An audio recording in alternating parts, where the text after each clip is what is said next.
This page is the vibrant cover of Beep, Powerful Mega Magazine from September 1990, priced at 480 yen. The striking pink background highlights the large Mega Drive logo. The cover art itself is a lively, cartoonish illustration depicting various characters relaxing in a hammock, symbolizing a sense of fun and enjoyment from gaming. Key highlights promoted on this issue include a feature on pleasant, exhilarating experiential games, suggesting a focus on titles with strong gameplay feel. It proudly declares this a rapid assault issue with even more pages. There's a hot-blooded Mega Drive declaration featuring messages from Sega and capable third parties like Nihon Telenet/GameArts and Unipac/Sundenshi, hinting at exciting future releases, including discussion on unreleased masterpieces and the potential of Crydrom technology. The cover prominently lists several game titles covered inside, such as Hellfire, Insector X, Strider, Altered Beast, Mosquito, Mosquito, Mosquito, and Clax. The issue also includes a permanent edition complete course guide for Super Monaco GP and a special appendix poster for Demon Hunter Yoko. This cover effectively captures the energy and anticipation surrounding the Mega Drive in 1990, promising a deep dive into current hits and future prospects. This page is the striking cover of the magazine, featuring the iconic image of Michael Jackson from the game Michael Jackson's Moonwalker. The artwork prominently displays a close-up of Michael Jackson wearing his signature fedora and pinstripe suit. Around him are dynamic screenshots showcasing actual gameplay from the Sega Mega Drive version. Accompanying the images are Japanese phrases in vibrant pink text, highlighting the game's core elements. Music. Dancing. Action. And magic. These phrases perfectly capture the unique blend of rhythm, combat, and special abilities that define the game. The English title, Michael Jackson's Moonwalker, is displayed prominently in large metallic-looking font, with the Japanese title below it. The Mega Drive logo is also visible in the top left corner. This cover effectively promotes the game by focusing on the star power of Michael Jackson and the exciting gameplay elements.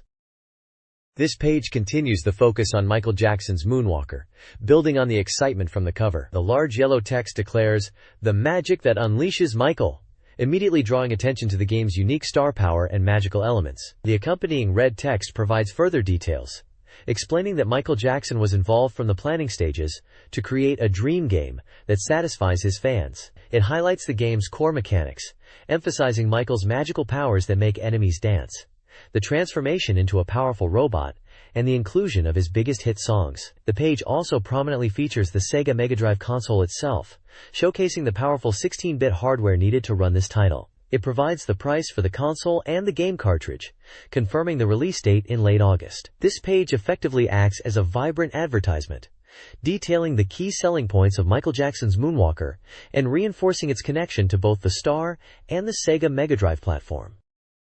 This page shifts gears entirely, featuring Wolf Team's intense shooter, Granada, known as Maneuver Scepter Granada in Japan. The striking artwork dominates the right side, depicting a powerful mecha battling futuristic vehicles in a dynamic combat scene. The large headline proclaims the game's focus on shooting power. The text highlights the game's challenging nature, noting the clever movement of enemy characters thanks to dedicated programming for each stage, designed to test experienced gamers. It also announces the addition of original stages for this version, promising powered-up shooting action. Several small screenshots are included, giving a glimpse of the top-down gameplay, though it's important to note these specific screenshots are from the X68000 version, not the Mega Drive port featured in this publication. This page effectively showcases Granada's action-packed gameplay and strategic depth. This page features Wolf Team's tactical shooter, Axis. The striking key art, illustrated by Haruhiko Mikimoto, showcases the game's sci-fi setting with powerful mechs and characters. Small screenshots preview the quarter-view isometric gameplay. The text describes the intense battles from this unique perspective, emphasizing variable scrolling for dynamic movement. A key feature is the unit customization system, allowing players to enhance firepower and durability at the cost of mobility, introducing strategic depth. The game boasts a large variety of character animations and takes place across 14 stages. Early purchasers were treated to a special bonus of 4 postcards featuring artwork by Mikimoto. This page is a striking advertisement for the SNK Neo Geo system, highlighting its powerful capabilities and introducing featured games like Riding Hero and Ninja Combat, alongside others demonstrating its massive cartridge sizes. This page features an advertisement for the Sega Mega Drive game, Kageki. The main title is prominently displayed in large red characters, alongside the tagline, "Laughing Violence Action." The imagery includes a fist breaking a wall at the top, stylized chibi character models resembling fighters, dynamic sound effects like pow, smash, and bam, depicted in comic book-style bubbles, and two small game screenshots showing the side-scrolling beat-em-up gameplay. Text highlights that the popular arcade game Kageki is finally coming to the Mega Drive. It promises to retain the fun and gameplay of the arcade version, while adding original features for the home console. Key points mentioned include the presence of large characters from the arcade version, numerous comical scenes, intense sound effects produced by the Supari troupe, entirely original stages, 9 in total, and plans for new special moves, characters, and items. The advertisement concludes by encouraging players to defeat the evil Kageki troupe with jabs, straight punches, ducking, and ultimately, new MD original special moves. The game was planned for release in October '90 with a suggested retail price of 7,700 yen, tax included. It is developed by HOTB. This page features striking artwork for the Sega Mega Drive game known internationally as Battle Squadron. The centerpiece is a dramatic illustration of mechanized insects, prominently featuring a large yellow and black striped cyborg wasp or hornet equipped with futuristic weapons and a cockpit. Behind it looms another mechanical insect with large blades. The vertical red text on the left translates to Versus Cyborg Insect Army Invasion, which is the Japanese title of the game. Battle Squadron is a vertical scrolling shoot-'em-up where players pilot spaceships to combat waves of these formidable mechanical insect enemies. The artwork provides an intense visual introduction to the game's theme and enemy design. This page features a compelling spread dedicated to the Sega Mega Drive title in Sector X. The large, painted artwork dominates the page, showcasing highly detailed, hyper-real mechanical insects in a natural, somewhat foreboding landscape, capturing the game's unique aesthetic. The text describes Insector X as a horizontal scrolling shooting game, where players pilot mechaninsect hybrids battling against other mechanized insect forces. It highlights the game's characters as combining mechanical and insect elements, featuring refreshing power-ups and a system allowing players to switch between aerial and ground weapons. The game consists of 5 rounds, each composed of multiple scenes, rendered with backgrounds depicted from an insect's viewpoint. Small screenshots provide a glimpse of the gameplay, confirming its side-scrolling shooter format. Published by Hot B, Insector X was announced with an expected price of 6,800 yen, excluding tax, and was nearing release. This page showcases the upcoming Sega Mega Drive title, Fat Man, developed by Sanritsu Electric. Previously popular in America under the title of The Fat Man for IBM PC, where it won the Action Department Grand Prize, this action game is finally coming to Japan. The striking artwork features a hero locked in combat with a large purple beast, while an array of unique characters, including the massive Fat Man himself, are shown seated in the background. The game promises intense battles in a mysterious palace setting. Priced at 7,800 yen excluding tax, Fat Man is scheduled for a September release. Key features include support for 2 players, a roster of unique characters, and 11 distinct magic items to utilize. Small screenshots give a glimpse of the side-scrolling action gameplay. This page is an advertisement for the Vantan Design Institute, announcing its newly established computer creation department with a game software creator specialization for 1991. It emphasizes the growing demand for skilled creators in the computer and game industries. The page highlights upcoming events like summer entrance consultations and special summer seminars, including a free game software creator experience seminar. It briefly lists other design-related departments offered by the institute. This page is an advertisement for the Sega Mega Drive Game Junction, developed by Micronet and licensed by Konami. It promotes the game as an evolution of Konami's arcade game, Kubrick, transforming into a super action game for the home console. The ad highlights the game's beautiful graphics, engaging sound, and simple rules that offer deep strategic possibilities. Screenshots display the puzzle-like core gameplay with balls on a grid, combat scenarios with robotic enemies, and diverse environments. The text praises the game as being fun to watch and having addictive, top-notch controls. Junction was scheduled for release in November 1990, supports 1 player, and is a 4 megabit cartridge. This page features an advertisement for the Sega Mega Drive title, XDR, X Dazedly Ray, scheduled for release on August 21st, with a price of 6,800 yen. The ad prominently declares, "Warning! The rumored super shooting is here!" positioning the game as a must-play in the genre. It highlights that XDR is brought to you by top-tier character designers and programmers, promising amazing mega power. Key features promoted include its debut this summer as a super exciting shooting game. Players can expect a robust power-up system with 3 modes and 3 steps, delving deep into the core of shooting gameplay. The game boasts a large 4 megabit capacity, promising compelling boss characters and distinctive graphics. An options setup caters to both beginners and veteran gamers, ensuring a balanced experience for all. The imagery showcases the game's sleek protagonist ship soaring through a futuristic environment, along with small screenshots giving a glimpse of the intense action. This page features an advertisement for the Sega Mega Drive title, Momono Hunter Yuko. Described as a dramatic action game, the game is scheduled for release in autumn, with a 4 megabit capacity and the price yet to be determined. The main artwork depicts the protagonist, Yoko Mano, in her combat attire, engaged in battle against a large, monstrous creature. A smaller sketch shows her in her school uniform. Text on the page introduces Yoko Mano as a 16-year-old high school girl who is the sole successor to a demon-hunting clan, tasked with hunting demons that infiltrate the human world. It states that one day, triggered by a bell sound, messengers from the demon world approach, and Yoko's true battle as a demon hunter begins. The ad also highlights a media mix development strategy. Beyond the Mega Drive, the series is expanding into various media, including PC Engine, likely referring to the Stradrom format, original video animation, OVA, with a theatrical release planned, novels, gamebooks, visual books, and music creds. NC's Corp. and Messiah are listed as the developers/publishers. This indicates a significant push to make Momono Hunter Yuko a major cross-media franchise. This page features an advertisement for the Sega Mega Drive horizontal scrolling shooter, Hellfire. It highlights the arcade hits conversion, exclusive features, and large 4 MB ROM capacity. Scheduled for release September 28th at 6,800 yen.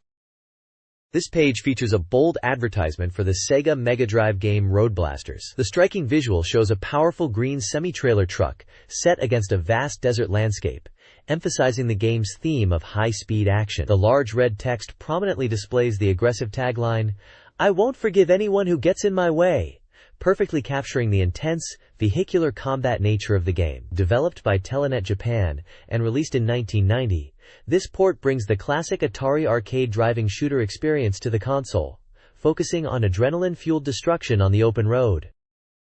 This page provides a deeper look into the upcoming Road Blasters title, previously advertised. The prominent visual remains the imposing green semi-trailer truck, a symbol of the game's core vehicular action. The text describes the game's setting, a future where society has crumbled, leaving behind remnants of cities and rampant banditry. In this harsh world, heroes rise, using their skill and modified vehicles to battle the bandits and deliver essential goods to isolated residential areas. The game itself is presented as simple to grasp but difficult to master, offering an exhilarating feeling as players blast obstacles out of their way. Collecting items provides powerful upgrades, enhancing the destructive fun. The advertisement confirms a planned November release. The page also includes information about the Telenet User Club and a call for staff. But the main focus is clearly on promoting the high-octane action of Road Blasters.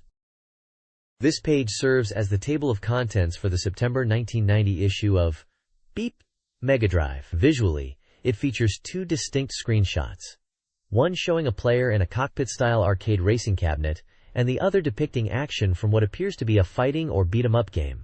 The content provides an overview of the magazine's articles and features. The main sections include previews and discussions of the latest software releases under titles like New Game Scramble and Be Mega Hot Menu, covering games such as Road Blasters, Strider, Space Invaders, 90, Rainbow Islands Extra, and more. There's also a section dedicated to in-depth guides for newer titles, including Hellfire and Insector X, titled New Game Thorough Master. A special appendix focusing on Super Monaco GP is highlighted. Finally, a feature article explores the world of experiential or immersive games, likely discussing titles that provide a strong sensory impact, potentially linking to the racing arcade cabinet screenshot. The page efficiently outlines the issue's focus on new releases, in-depth guides, and a look at compelling gameplay experiences. This page serves as a further look at the contents of this issue, following on from the main table of contents. At the top, we see 3 distinct game screenshots. One depicting a top-down action game reminiscent of Gauntlet, a second showing a large mechanical boss from a horizontal shooter, and a third featuring 2 characters engaged in combat in a fantasy setting. The main content highlights key articles within the magazine. Page 42 features a major article titled, Fighter Ishatsu Mega Drive, focusing on the Sega Genesis system, its support from third-party developers like Sega itself, and the outlook for the console. Following this is a popular feature on page 77, the Hot-Blooded Mega Drive Declaration, involving prominent Japanese developers such as Nihon Telenet, Game Arts, Unipac, and Sanritsu Denki, likely discussing their commitment and plans for the system. A highly technical and interesting piece is found on page 92, Cyborg Eno's RGB cable lecture, which delves into connecting the Genesis for better visual quality, specifically reviewing the Denpa Shinbunsha XMD1 RGB adapter. Additional sections cover the latest news, upcoming game schedules, features on Japanese RPGs, game music, Game Gear content, and valuable sections dedicated to cheat codes and advanced strategies for mastering Genesis games. The next page opens with the BeepMD news section, dedicated to expanding the world of gaming with exciting entertainment updates. A major feature announces the upcoming September release of the Denpa Shinbunsha XMD1 RGB cable for the Sega Genesis. This accessory is highlighted for its ability to provide sharp and vibrant RGB video output, a significant upgrade from standard composite video, bringing a much clearer picture to compatible monitors. The article includes striking comparison screenshots demonstrating the visual difference and shows a photo of the XMD1 RGB unit itself. This cable is expected to retail for around 5,000 yen. Below that, news covers the Taito Summer Festival 90, a nationwide event where Taito showcased upcoming titles. A key attraction was the chance to see footage of the Genesis ports of the arcade classics Darius 2 and the Ninja Warriors. The festival toured major cities, including Sapporo, Tokyo, Fukuoka, and Osaka throughout August. The page also introduces Shadow Brain from Pony Canyon, billed as a new concept multimedia game. This title is noted for incorporating video software into its presentation elements, such as the opening sequence, to provide a more dynamic experience beyond standard game graphics. An image shows a futuristic scene, potentially related to the game's theme. This page continues the discussion on Shadow Brain from the previous page, detailing its blend of RPG and adventure gameplay that transitions between video and traditional game screens. It emphasizes the use of Macintosh-based CG for the video sequences, and highlights the involvement of notable artists like Hidehiko Nagasawa and the master of the grotesque, Hollywood SFX artist Screaming Mad George, for character designs, aiming for a sense of presence. The main announcement is the start of the first Japan Game Software Contest, organized by Light Staff, developers known for games like Last Armageddon and Burai. This is a significant event, offering a total of 15 million yen in prize money. The contest seeks entries in program, scenario, and graphic divisions, aiming to discover high-quality, entertaining works that contribute to game culture. The judging panel is a mix of industry veterans and personalities, notably including the famous pro wrestler Rusher Kimura. The contest is open to everyone, regardless of age or experience, accepting original, unpublished works, excluding adult content. Prizes range up to a massive 5 million yen for the grand prize winner, with various awards in each category. Submissions must be mailed by January 16, 1991. And detailed entry requirements, including necessary personal information and, for those under 20, parental consent, are provided. There is also a separate Miss Soft Queen contest being held concurrently.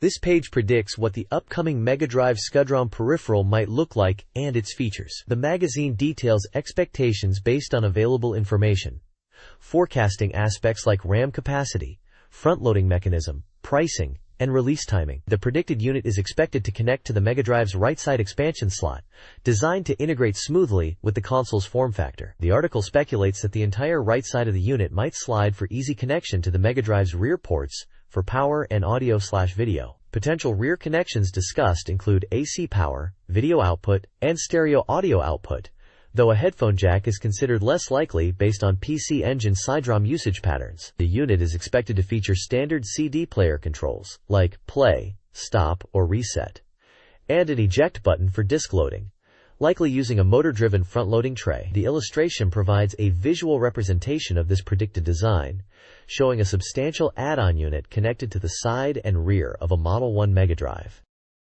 The Sega CD, leveraging CD-ROM technology, promises significant advancements for the Mega Drive. Its key strength is its massive 540 MB capacity, enabling richer audio and visual experiences. Sega plans to mitigate loading times with multi-CPU design and buffer RAM enhancements. Audio quality is expected to reach arcade standards with CD quality and potential surround sound. Initial software releases are anticipated to resemble the PC Engine CD-ROM squared, potentially including RPGs and adventure games. Pricing is critical for success, with a target of around 56,000 yen when bundled.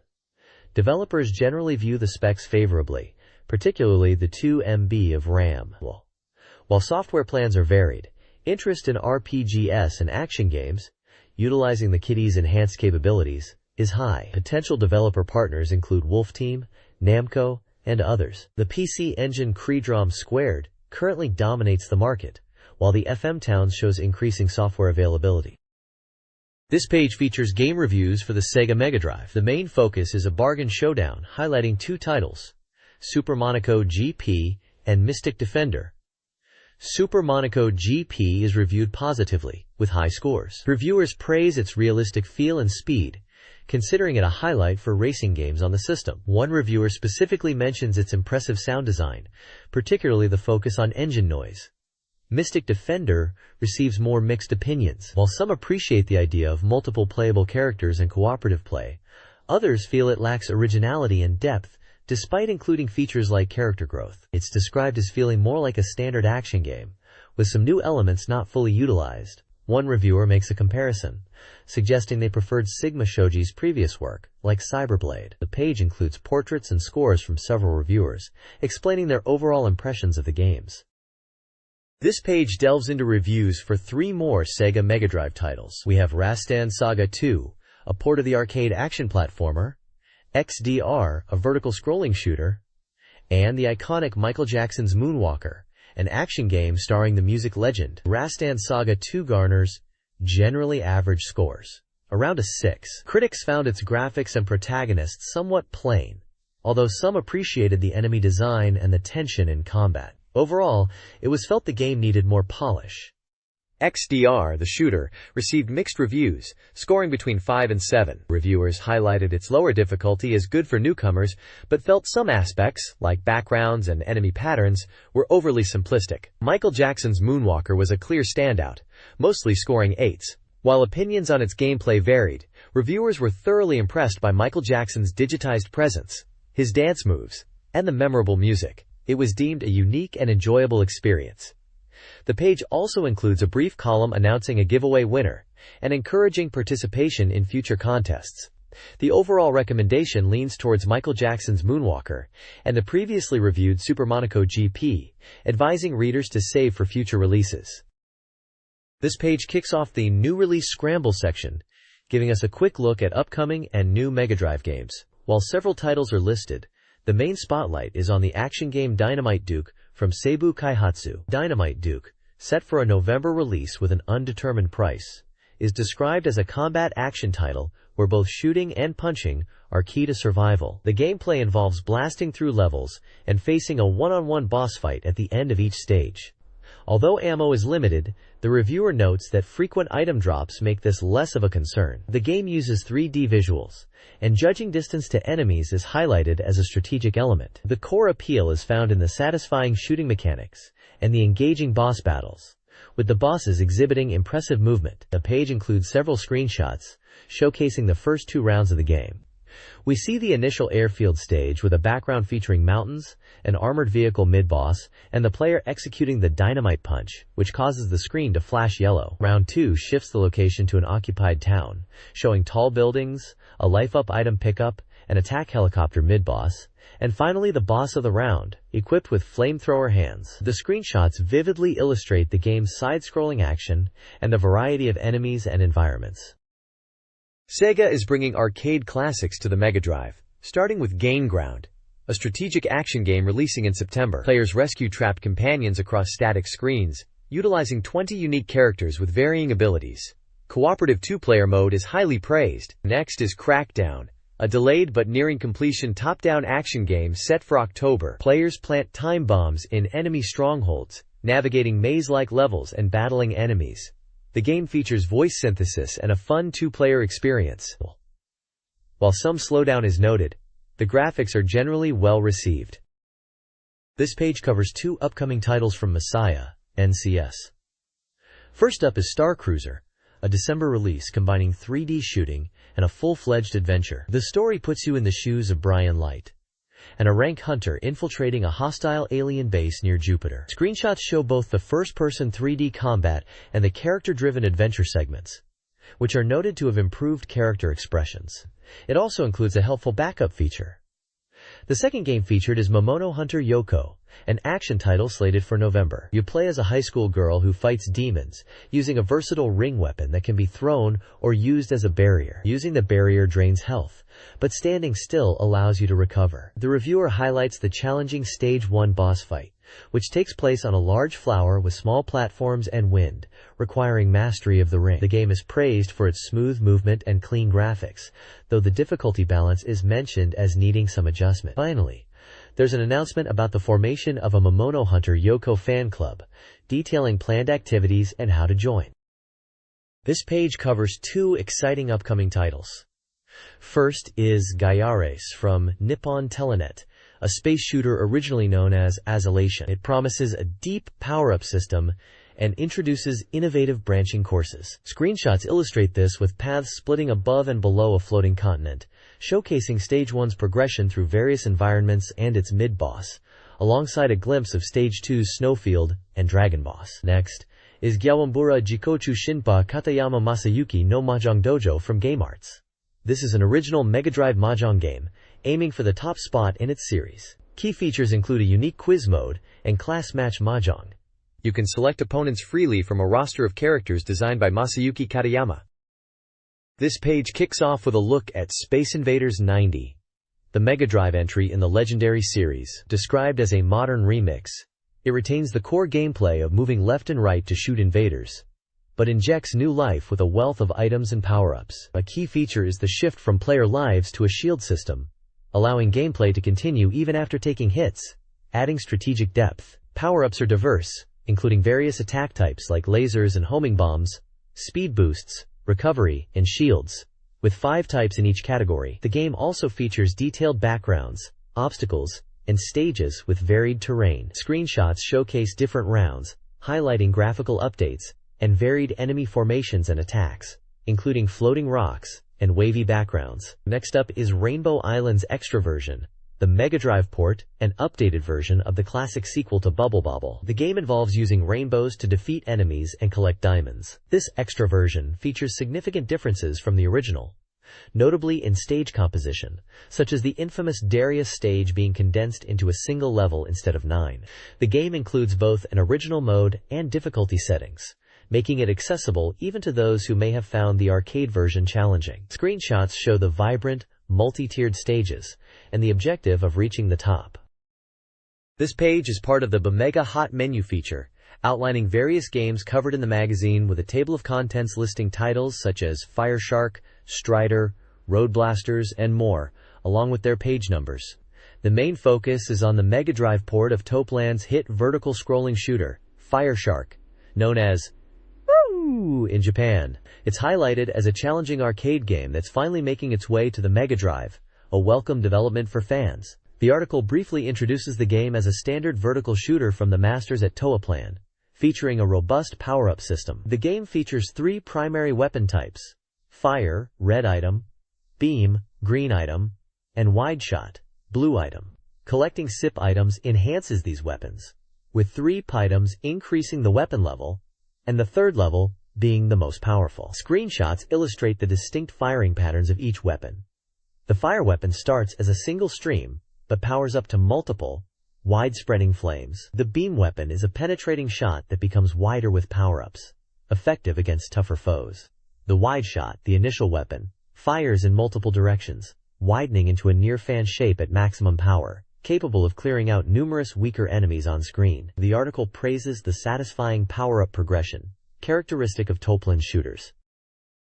This page continues the look at Fireshark, detailing more gameplay elements and providing a guide to the first 5 stages. Beyond the standard weapon types, the game features the Bomber, a signature toe-plan weapon. Unlike previous iterations, the Bomber in Fireshark explodes when you release the button, allowing precise detonation timing. Various other helpful items appear, such as speed-ups and extra lives, and it's generally recommended to collect them all. The weapon pickups, however, should be chosen strategically depending on the situation. The guide then breaks down the early stages. Stage 1 is relatively straightforward, but features a challenging section with multiple turrets. The boss is a pair of tanks. Stage 2 begins over a forest before moving to the sea, with numerous small ships moving in predictable patterns, then returns to land for the boss, a massive heavy artillery tank that might be the first significant hurdle. Stage 3 is a major sea battle, with many large battleships. The boss here is particularly formidable, an enormous battleship that dominates the screen, requiring you to destroy its numerous turrets. This page continues the deep dive into Fireshark, picking up from where the previous page left off. Stage 4 shifts the action back to land, emphasizing ground-based tank units over aircraft. This means enemies generally have higher durability. The boss for this stage is described as a formidable multi-tracked tank that moves along a rail, protected by defensive turrets on either side. Stage 5 ramps up the intensity, with attacks coming from air, sea, and ground simultaneously. The number of enemies appearing is significant, making power-ups essential. Visuals are noted as particularly cool on this stage. The boss for Stage 5 is a large, multi-turreted tank, composed of multiple units that you're advised to destroy in order. The bottom section gives a special preview of the bosses from stages 6 through 9. It highlights the sheer scale and variety of these later bosses, including a massive bomber several times the size of your ship, a large battleship, and a huge hovercraft. The text wonders how players are expected to defeat these overwhelmingly large foes. This page features an in-depth look at Strider Hiryu, announced as a Sega/Capcom port scheduled for October release. It's highlighted as the 3rd entry in Capcom's port series. The article emphasizes the game's reputation as a massive hit that conquered the world. The core gameplay involves using the protagonist's Cypher Sword to defeat enemies and progress. The page praises the faithful reproduction of the arcade version's detailed, real action, showcasing the variety of movements possible. Screenshots demonstrate key actions like sliding, climbing walls like Spider-Man, jumping off walls, hanging from ceilings, and performing acrobatics. The article also discusses the diverse items available, including those that restore health, increase maximum life, and extend the Cypher's attack range. The appearance of helper characters, described as various types of robots, is also mentioned, some assisting in combat. Item boxes are shown, and a screenshot illustrates the item that provides life recovery. The page conveys excitement about how well the arcade experience is being brought to the Mega Drive.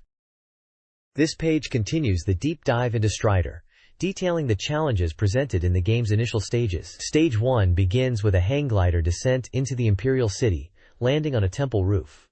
Progression involves navigating the rooftops, encountering mostly minor enemies. A durable mechanical enemy appears as a mid-boss, requiring multiple hits. Following this, the muscular Strobia acts as another mid-boss, notable for knocking Strider back forcefully, but ultimately being easy to defeat, which opens a path forward. The stage culminates in a showdown with the boss Ouroboros, a large, easily defeated combined entity. Screenshots illustrate the hang glider entry, rooftop traversal, and the bosses. Stage 2 transports Strider to a frigid Siberian landscape. Initial threats include wolves, described as surprisingly tough. The mid-boss is the mechanical gorilla Mechapong.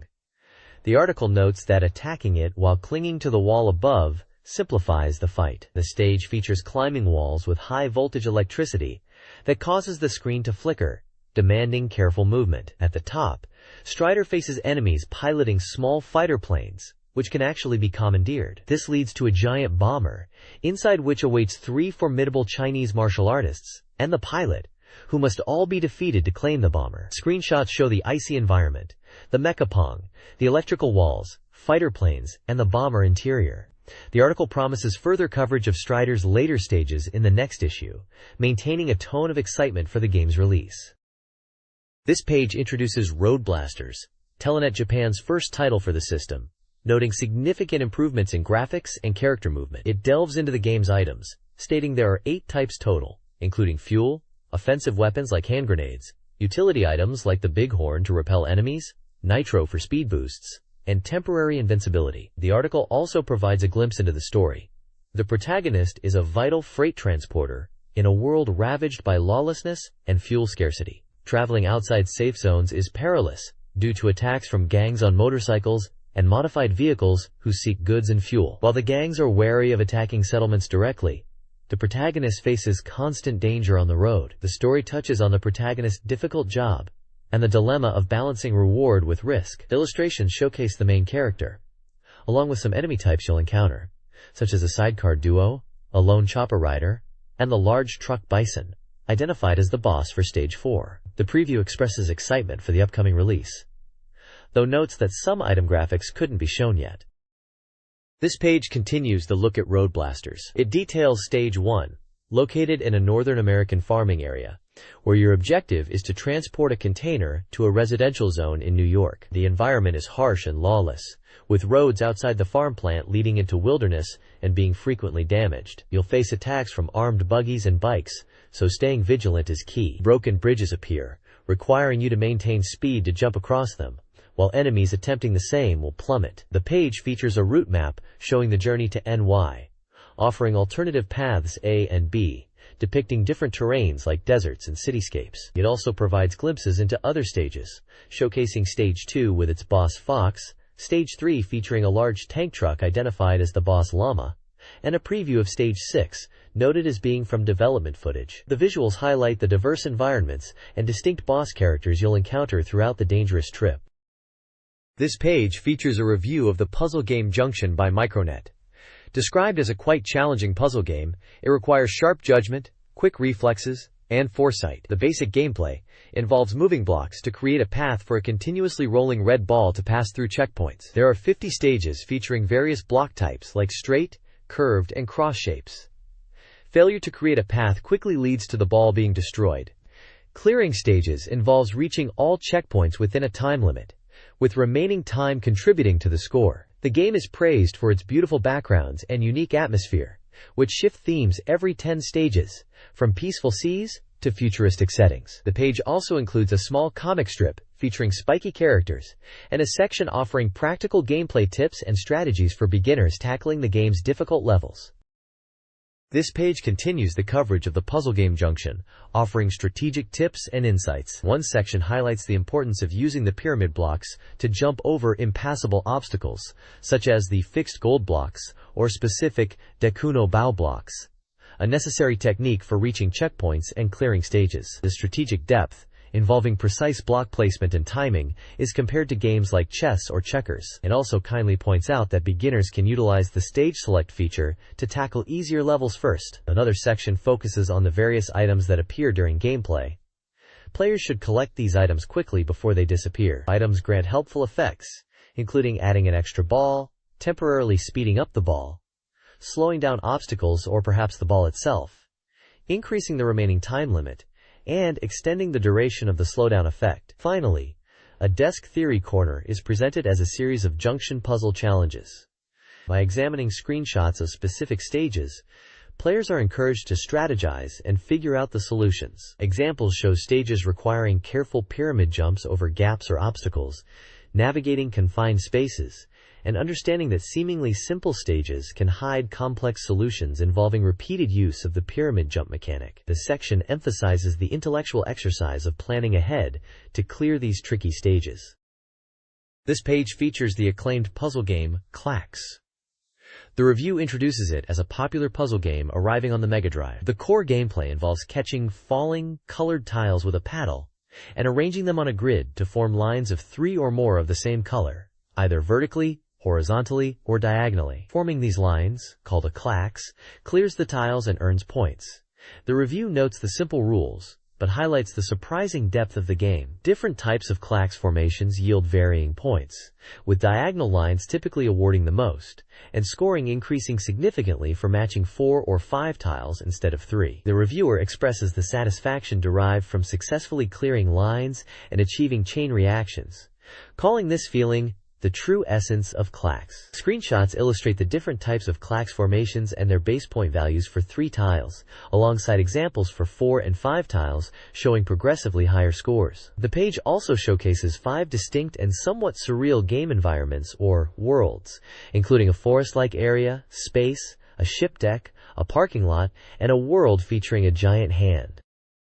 This page dives deeper into the acclaimed puzzle game Clax, focusing on advanced scoring techniques presented as this month's challenge. It showcases specific strategies to achieve high scores, going beyond basic clax formations. The page features several techniques with screenshots illustrating the setup and the resulting score. These include Big X for 80,000 points, Horizontal 4x4 for 101,000 points, Big Bang for 200,000 points, Horizontal 5x4 for 201,000 points, and Big T for 260,000 points.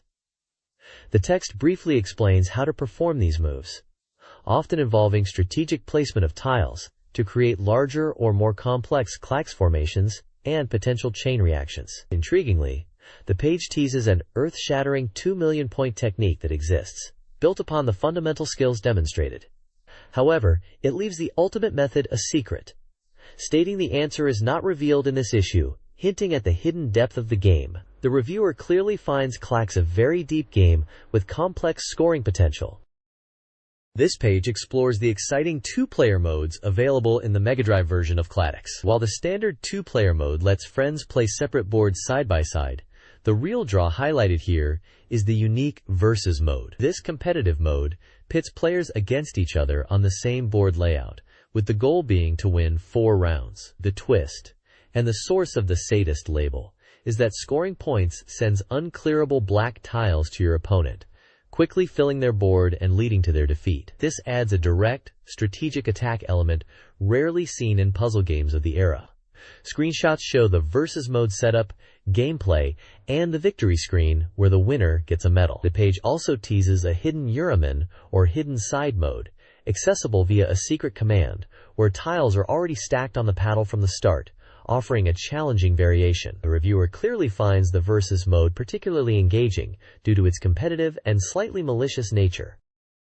This page features an illustration of people excitedly playing arcade games, accompanied by large text declaring that standing in front of these cabinets makes your fingers move naturally. It promotes a big chance sale on inventory boards until the end of August due to financial closing. The main focus is the KICO45DX control box, designed to let you enjoy immersive TV games with a home monitor, which is currently receiving positive reviews and is on sale in various configurations. They also highlight the new KICO4590 model, packed with features like auto trigger, stereo output, color adjustment, and a power self-check function. The company, KIC, is presented as stocking a wide range of arcade boards and parts, from the latest to used ones. Contact information, business hours, and a map to their location are provided for inquiries and sales. Fight! Mega Drive addresses concerns about the Sega Mega Drive amidst the Super Famicom hype. Sega reports the Mega Drive reached 1 million units sold, performing well despite a slow industry. They highlight Columns as a successful title and anticipate strong sales for SWAT, Super Monaco GP, and Michael Jackson's Moonwalker. Sega believes upcoming fall releases will broaden its user base. A side panel confirms the Game Gear's September 30th release, with promising initial interest. Users typically reserve peripherals and own an average of 4.6 games. Columns on Game Gear is recommended for its unique modes appealing to a wider audience. The Mega Modem's autumn release is also mentioned.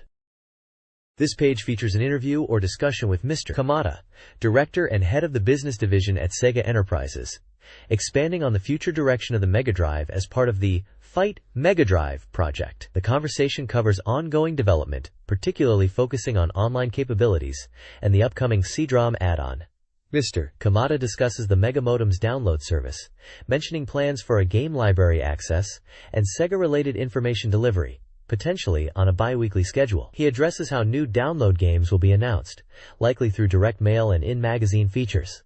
A significant portion is dedicated to the Crendrom unit. Its launch is anticipated around spring to summer, with the unit itself being a single piece designed to connect to the Mega Drive's expansion slot on the right side, with the Mega Drive console sitting on top in a clamshell-style setup. The price is discussed, aiming for a total package around 40,000 yen, ideally keeping the base console around 30,000 yen. Game highlights include screenshots of the classic racer Super Monaco GP, the action masterpiece Strider, and an image that appears to be Game Ground, although it's captioned as the upcoming RPG Phantasy Star II. This section gives a glimpse into the software lineup, both current and future, including titles leveraging the new hardware capabilities. The discussion reflects Sega's strategic planning for the Mega Drive's evolution, with accessories like the Mega Modem and Crendrom responding to fan anticipation and expanding the console's market. This page continues the Fight Mega Drive discussion, delving into the potential of the upcoming Crendrom add-on. The interview highlights the technical advantages, like improved access times crucial for game flow, and the need for sufficient buffer RAM, ideally 4 MB ITS, to handle larger data. Audio capabilities are also mentioned, with possibilities for PCM sound sources and surround effects, emphasizing that the final price will be a key factor. The conversation then pivots to the Mega Drive's software strategy in the face of competition. Sega plans an unprecedented number of releases, aiming to win on software quality and provide an excellent user experience. They are targeting a wide audience, including hardcore fans, different age groups, and females, with diverse software. They believe getting used to the hardware and leveraging third-party support are crucial. Specific upcoming titles are highlighted, including the action classic Strider, the strategy titles Romance of the Three Kingdoms and Super Daikaisen Ryaku 2, and games designed to appeal to families and all ages, like Castle of Illusion starring Mickey Mouse, featured in the Genesis lineup section. There's also an exciting tease about a surprise big-title RPG currently in preparation. The page concludes with a mention of notable Genesis releases like the game based on the popular Dick Tracy movie and Castle of Illusion. This page delves into reader feedback, following up on the previous discussion about the Mega Drive's future. It presents survey data on user satisfaction and expectations. While the majority of Mega Drive owners, around 90%, express some level of satisfaction, a significant portion, 73%, feels the current direction isn't ideal. Satisfaction stems from the hardware's capabilities, perceived good graphics and sound, and improving software quality, particularly with growing third-party support and quick arcade ports. However, areas of dissatisfaction include games being too short or difficult, a perceived lack of genre variety favoring simulation/RPG over action/shooting, the absence of major Sega arcade titles, inconsistent software quality, and comparisons to the Super Famicom. Readers also wish for better communication from Sega and feel some releases are abrupt. When asked which manufacturer they most look forward to supporting the Mega Drive, Namco received the highest support at 56%. Largely due to their reputation for quality games and ports from other systems. Sega followed closely at 53%, valued as the original hardware creator with a strong arcade pedigree. Readers also listed games they urgently want to see released on the platform. This wishlist features numerous classic arcade titles from various companies, including Valkyrie no Densetsu, Genpei Tumaden, Philios, Splatterhouse, Dragon Spirit, Xevious, Marvel Land, Power Drift, Outrun, Crackdown, Quartet, and Fantasy Zone, highlighting a strong desire for faithful arcade conversions. Sequels to popular series like Phantasy Star IV and Return of Ishtar were also highly anticipated. Readers are eager for more Sega Mega Drive games, particularly from third-party developers. Technosoft tops the list, 40%, with demands for Thunder Force IV and Herzog Zwei. Denpa Shimbuncha and Taito tie at 39%, with fans hoping for arcade ports like Outrun, Darius, and Bubble Bobble, along with PC classics. Wolf Team, 14%, is sought after for RPGs, while Toaplan, 13%, is wished for arcade shooters. NC's Messiah and Asmic are also desired. This feedback underscores a strong demand for diverse software, especially ports of successful arcade and PC titles, reflecting players' hopes to expand the Mega Drive's library. This page kicks off the special Reader Wish project, Faito Ishatsu, Mega Drive. with its the third-party edition. Following up on the reader survey from the previous page, this section gathers influential third-party developers who support the Mega Drive to speak frankly about the current market. Attendees from key companies like Wolf Team, Toaplan, Technosoft, and Messiah/NCS are present, signaling serious commitment. Looking at the latter half of the year, the Mega Drive software lineup is impressive, boasting around 50 titles, with roughly half coming from these vital third parties. This directly addresses player demand for a richer software library from these developers. The discussion delves into the market situation, strategies, and challenges, acknowledging the growth in hardware sales, which reached about 300,000 units by June 1990. Software sales are keeping pace, but are expected to significantly increase soon, marking the upcoming period as the crucial, real battlefield. The third parties are clearly stepping up, proclaiming, "Leave it to us," showing their confidence and readiness for the fight ahead. This page features an interview with Fumio Ozono, the representative director of Technosoft, as part of the Mega Drive special feature. A screenshot of their iconic shooter, Thunder Force 2i, is prominently displayed, affirming the series' continued presence. Ozono discusses the current market, noting a slowdown earlier in the year, but an expected pickup with new releases planned for autumn. He mentions the Super Famicom announcement dampened spirits slightly. Technosoft, known for PC games, found getting direct user feedback on the Mega Drive more challenging, but notes Mega Drive users are more knowledgeable. They feel players want games on the Mega Drive that aren't available on Nintendo platforms, especially simulation titles like Populous and SimCity, which they believe need a fresh approach. A significant part of the discussion revolves around the shift to larger room capacities, like 8 meters and 16 meters. While increasing development time, these larger sizes allow for more complex games previously impossible.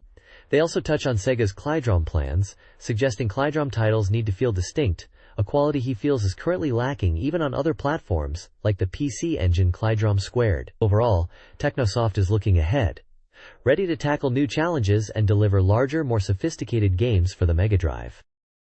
The next page features interviews with key figures from two developers, Toaplan and Wolf Team, along with market analysis. The Toaplan section highlights their strength in shooting games, featuring a screenshot from Fireshark. Toaplan discusses their strategy of porting arcade hits while also developing original games for the Mega Drive, stressing the need for unique titles. The page also includes an interview with Wolf Team, who are known for games like FZ Sengoku Axis. They emphasize their move into RPGs and simulation games, leveraging their PC development experience to bring diverse genres to the Mega Drive beyond typical action titles. Interspersed with the interviews is a broader discussion on the state of the game industry. It notes a subtle market decline, masked by rising software prices and the struggles of the wider toy industry. The impact of the Super Famicom is discussed, as is the growing user base, which now includes older players and women, highlighted by the success of games like Tetris. The consensus is that the Mega Drive needs its own defining hit titles, similar to the Super Mario World or Dragon Quest vs. series, to expand its audience significantly. While strong in shooters and action games like the Thunder Force series, both Mega Drive and Super Famicom must compete by releasing strong software to thrive. This page features a spotlight on the Mega Drive's upcoming software lineup and market situation. It kicks off by highlighting the system's potential, suggesting its strong repeat play rate makes it a machine that users will stick with if good software is released. While the sample size investigated is small, it notes the Mega Drive is definitely second only to the Famicom in terms of active user base, implying it's the system least likely to be gathering dust. The focus shifts to third-party developers, with Messiah, NCS, featured. They discuss their strategy, including bringing over titles like Mutant Fighter 7 and Hellfire, showcasing their porting capabilities. They mention focusing on good software across various genres, including RPGs and simulations, leveraging their PC development background. Messiah sees potential for the Mega Drive beyond just gaming, suggesting its hardware could be used for other applications like video editing or as a monitor, indicating broad interest. Finally, the page examines the Genesis situation in America. It notes the importance of the overseas market and the need to research software that will be well received there. Despite RPGs being popular in Japan, they haven't caught fire overseas due to cultural differences. The Genesis is reportedly doing well, partly thanks to a resurgence in the US arcade market, where Sega holds a significant share. The success of Genesis and Game Gear is attributed partly to competitive software pricing. This page delves into speculation about a powerful new expansion for the Mega Drive, playfully dubbed MegaDrive 2, framed as a potential ultimate weapon to compete with the Super Famicom. The article describes this unit as an adapter that connects to the side slot and docks underneath the console, visually identified as the Sega CD. It highlights the unit's technical prowess, featuring dedicated processors for graphics, VDP, and sound, DSP. In addition to utilizing the MegaDrive's existing 68000 and Z80 CPUs. The text details significant performance boosts, including enhanced sprite handling, a vastly increased color palette, 32,768 colors with 256 on screen, 4,096 in a special mode, improved resolution in interlace mode, and CD quality sound with data compression. The article also notes a fascinating detail. The unit's normally covered section can be swapped out for a 2-inch floppy disk drive, suggesting further expansion possibilities. While the listed price of 14,800 yen seems surprisingly low for the full Sega CD unit, the author discusses whether this price point, relative to the cost of the base Mega Drive, makes it a worthwhile investment for users looking for a significant upgrade. The overall tone conveys excitement about the potential capabilities this new hardware could bring to the Mega Drive platform. This page jumps into a discussion about the legendary company Namco, speculating on whether the Mega Drive will be the platform for their revival. The article is penned by Jam Oji-san, portrayed with a humorous illustration, who predicts that Namco's main focus might shift to the Mega Drive, a prospect users would surely welcome. It traces Namco's illustrious history, starting in 1955, and becoming a leader in the amusement industry, with major arcade hits like Galaxian and the global phenomenon Pac-Man. However, the piece notes a stagnation in Namco's home console business, particularly after the late 80s. It explains that following a recent contract renewal with Nintendo, Namco lost their previous preferential status on the Famicom, NES, making that market less attractive. As a result, Namco began exploring other platforms like the PC Engine, TurboGrafx-16, starting in 1988. A table lists Namco's significant arcade game releases from 1979 to 1989, showcasing a decade of influential titles. Another table highlights Namco's top 10 best-selling games on the Famicom, primarily featuring their popular sports series, Family Stadium, known as RBI Baseball internationally, alongside successful arcade ports like Xevious and Dig Dug. The author suggests this history and recent market shifts set the stage for Namco's potential strategy shift towards the Mega Drive. This article analyzes Namco's potential move to the Sega Mega Drive.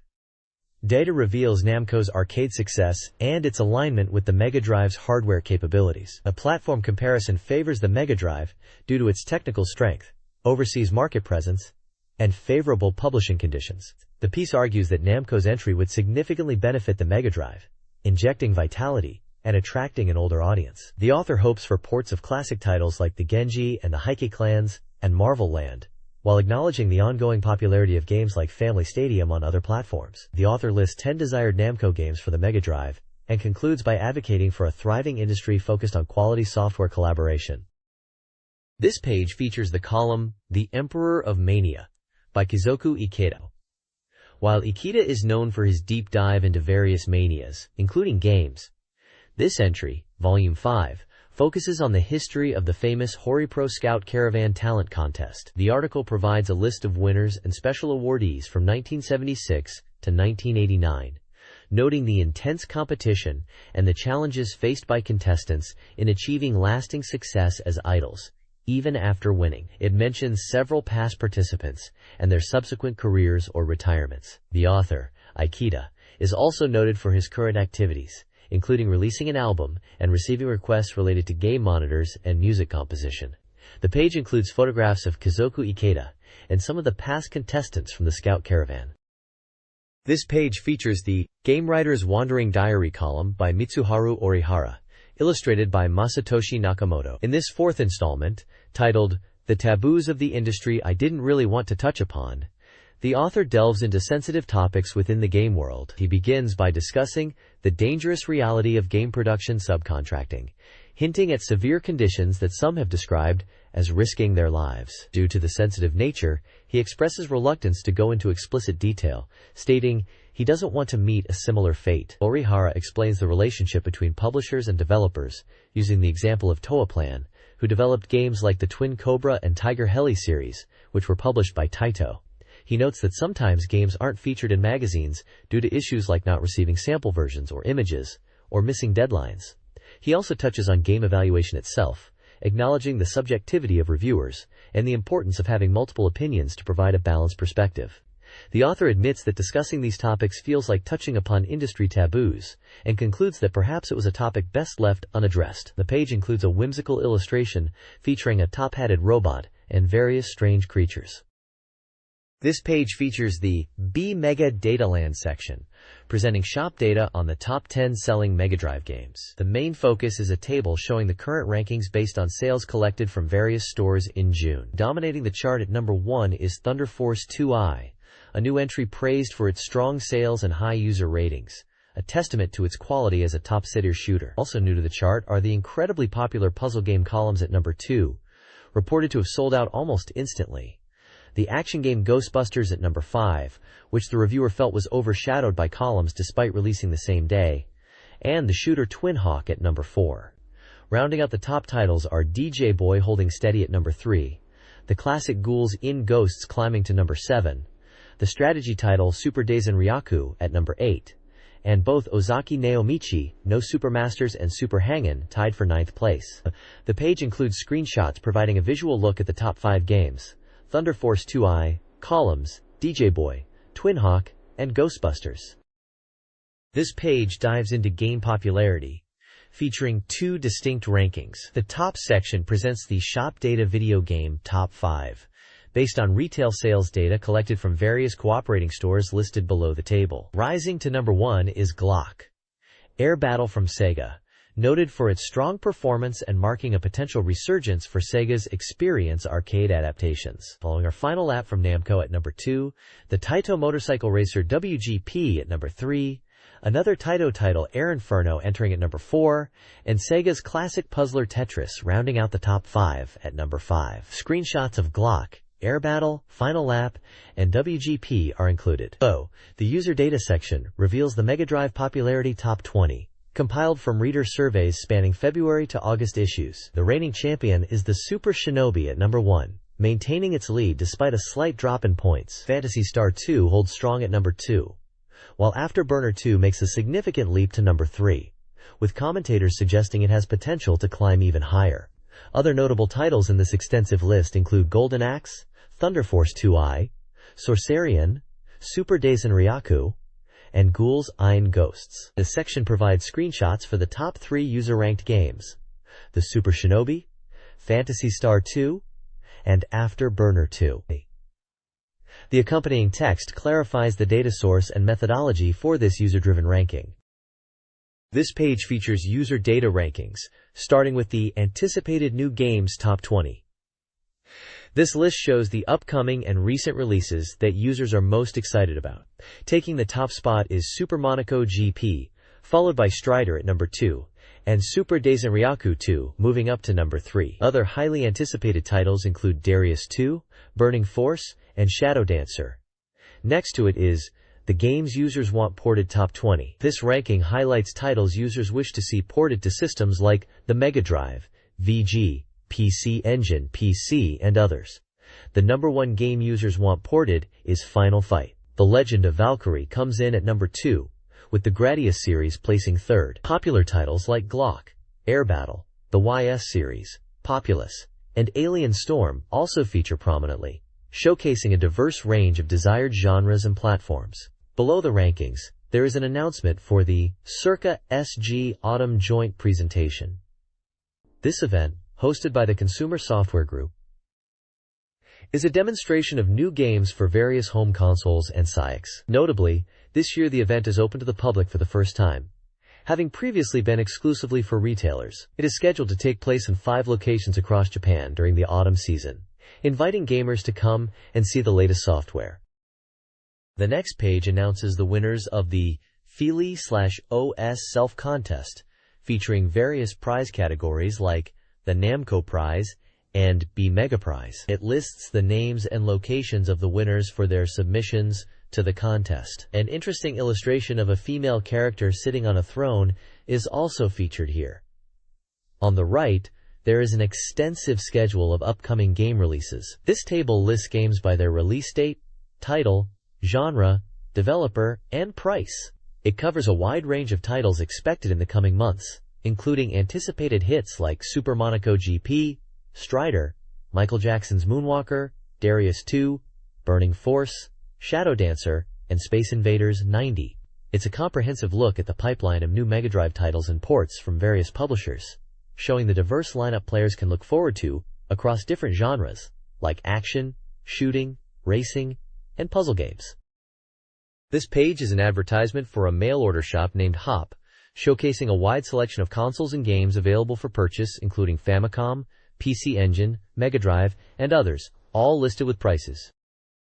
This page serves as a comprehensive guide for the opening race in the challenging World Championship mode of Super Monaco GP, focusing on the San Marino circuit. It features a detailed map of the track, illustrating the layout, crucial corners, and suggested racing lines. The accompanying text provides strategic insights, advising players on optimal speeds for different sections and how to approach specific turns. It highlights the importance of gear selection, contrasting manual transmission's potential for higher speed with its increased difficulty, suggesting mastering the track first before attempting advanced techniques.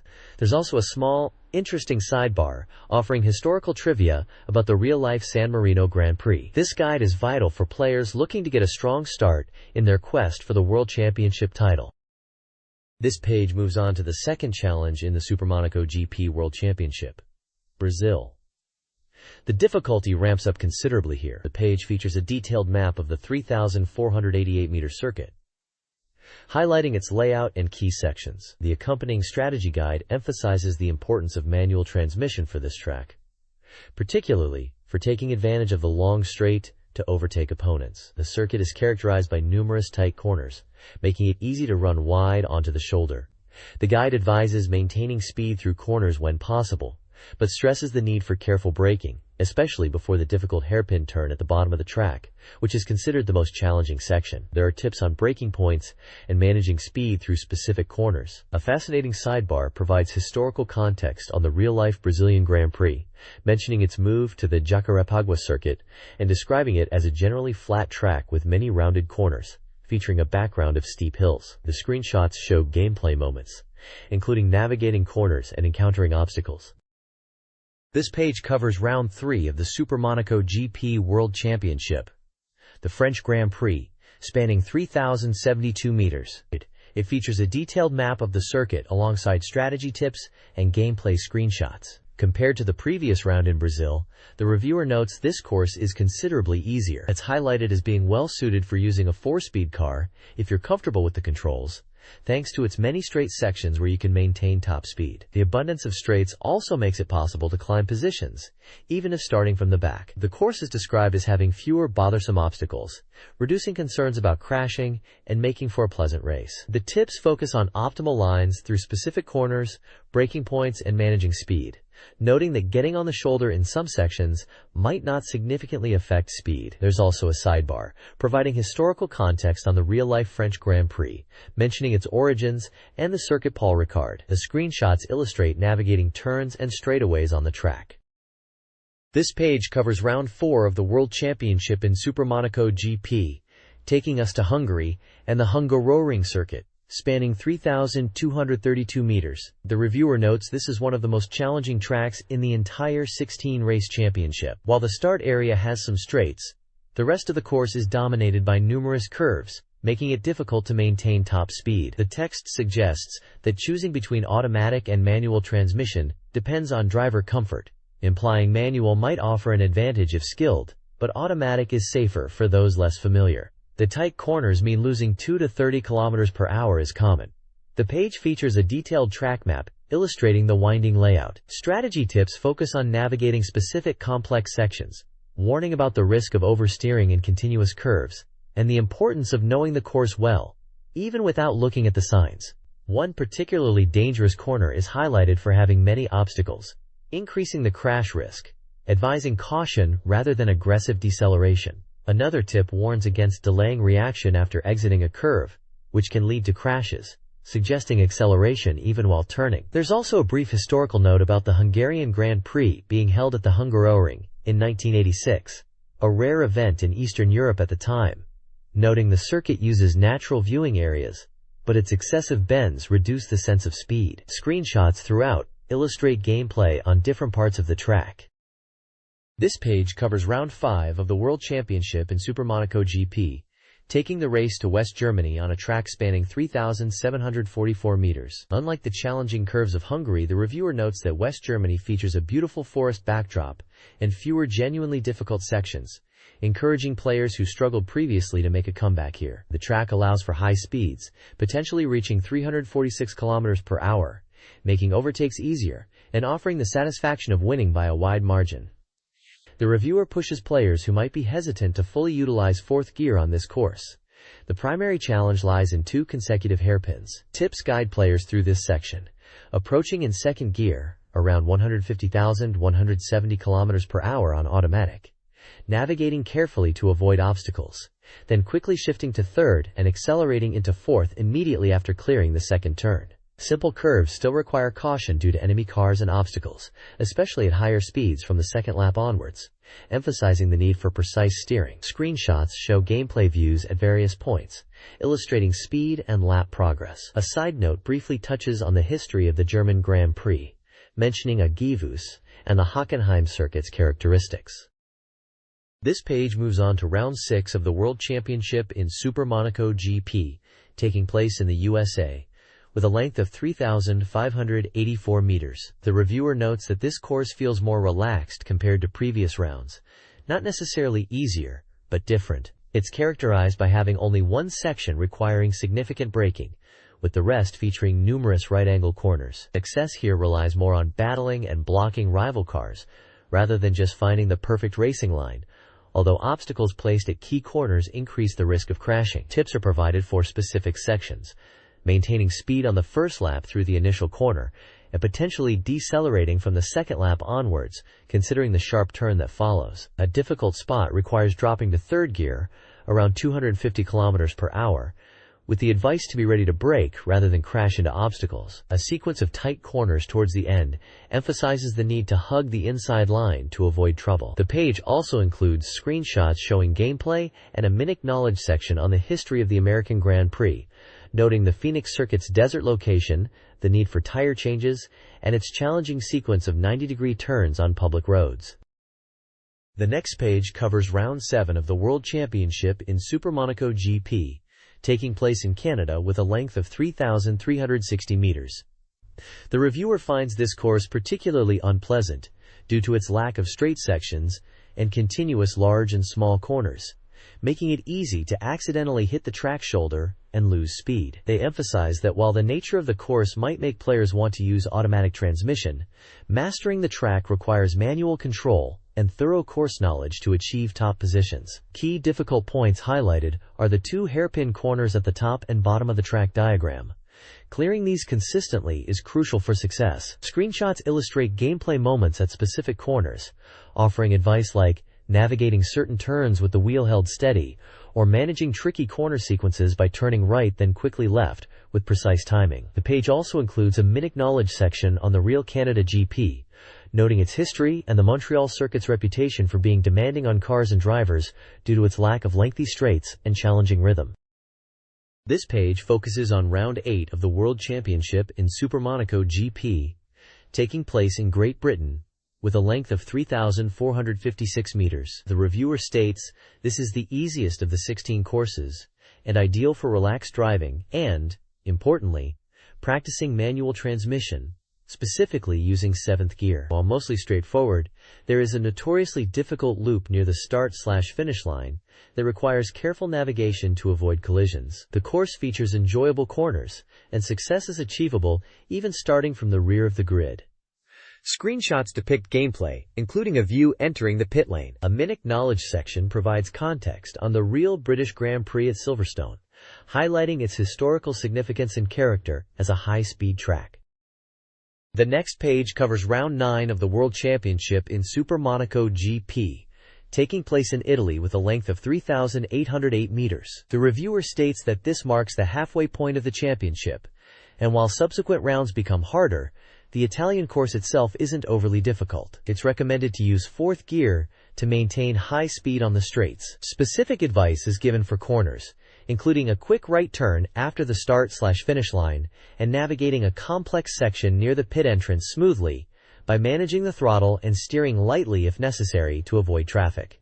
Simple parts of the track can be tackled at full speed, and the layout is considered easy to follow even on a first attempt. The Minute Knowledge section discusses the real-world Italian Grand Prix, noting it has primarily been held at Monza since 1950, its location near Milan, the visual contrast of the fast track against the Alps, and its history as a major racing venue known for its speed and, unfortunately, for fatal accidents. Screenshots show gameplay on the Italian circuit. This page details round 10 of the World Championship in Super Monaco GP, taking place in Portugal. The track is 3,296 meters long. The reviewer highlights that Portugal marks the point where the championship truly becomes difficult, primarily due to two challenging hairpin turns and the inability to maintain high speed outside of the straights. Success here requires precise deceleration and cornering, with an emphasis on preventing rivals from overtaking. A strategy suggested is to overtake after the final corner if behind, then block opponents. The second hairpin is noted as being slightly gentler than the first. The Mega Master F1 Mini Knowledge section discusses the real-world Portuguese Grand Prix, noting its history, move to Estoril, and the circuit's features like a long main straight and good facilities, though the track surface is described as rough. Screenshots show gameplay on the Portuguese circuit. Round 11 of the Super Monaco GP World Championship takes place in Spain, on a 3,392-meter track. The game's difficulty ramps up, favoring players in high-performing cars within strong teams. The Spanish course, while not overly difficult, demands careful cornering, hindering top speeds. Recovering after being overtaken is tough. Key sections require strategic driving. A high-speed entry needs braking readiness. A well-executed corner leads to acceleration. A tight section demands a drastic speed reduction, and the final corner requires caution. Screenshots showcase gameplay. The Mega Master F1 Mini Knowledge section discusses the real Spanish Grand Prix history, from Pedrobes to Jerez, highlighting Jerez's valley location and continuous corners, making it a race to watch before Suzuka. This page covers round 12 of the Super Monaco GP Championship in Mexico, featuring the 3,424-meter circuit. The difficulty steps up here, but the track itself is easy to memorize. The reviewer suggests practicing 5 laps and notes that while the hairpin on the right with obstacles is quite tricky, most of the track can be handled at full speed. They assume players are using manual gears and recommend mastering 4th gear or even 7th gear for confident drivers. Even if you fall slightly behind, you can quickly catch up. Strategic advice includes slowing to under 230 km per hour before a specific hairpin, accelerating through the next corner, and being careful not to oversteer when reaching top speed. The page also includes a Mega Master F1 Mini Knowledge section about the real Mexican Grand Prix, mentioning its high altitude in Mexico City, 7,500 feet, which affects engines and necessitates turbochargers, and highlighting the long straight leading to the finish line. Several screenshots show gameplay views of the circuit. The next page covers round 13 of the Super Monaco GP Championship, taking us to Japan on the iconic Suzuka circuit, which measures 3,776 meters. The track features floating airships in the sky and, uniquely among the 16 courses, boasts a Mai, which is experiencing the speed and immersion when passing through this alone is noted as worth the purchase price. Overall, the course adds another layer of difficulty, requiring players to utilize all their honed techniques. Tips are provided for navigating the tricky curves, suggesting strong steering, and mastering smooth lines without braking after memorizing the turns. Strategic advice includes approaching corners slightly on the inside, while accelerating and aggressively blocking opponents closing in from behind. The page also includes a Mega Master F1 Mini Knowledge section discussing the real Japan GP and Suzuka circuit's history and characteristics, highlighting its undulating terrain, diverse corners, and the wide pit lane leading to sharp curves, noting the yawn is rare globally. Screenshots throughout the page illustrate key sections and gameplay views of the circuit. This page covers round 14 of Super Monaco GP, taking us to Belgium with a track length of 3,872 meters. The course is noted for being surrounded by mountains and lined with green trees, making it feel more like a scenic drive than a race. While generally structured to allow for increasing speed, a particular tricky, winding section at the top right requires precise handling to avoid running off track. Maintaining position when exiting corners is crucial. Tips are provided for navigating tight curves, emphasizing mastering the steering pattern to avoid drifting wide. Another section is described as not needing excessive memorization, though being careful to avoid careless mistakes is key. For a difficult corner right after the start, players should consider entering around 230 km per hour from the second lap onwards, avoiding braking immediately after the start line on the first lap. The Mega Master F1 Mini Knowledge section discusses the real Belgium GP, primarily held at Spa-Francorchamps, located south of Liège in the Ardennes Hills. The unpredictable weather and sudden changes to a wet track surface are highlighted as a major challenge at Spa, making it one of the most demanding circuits for drivers. The screenshots show gameplay views of the Belgium track at different points, illustrating the scenery and track layout.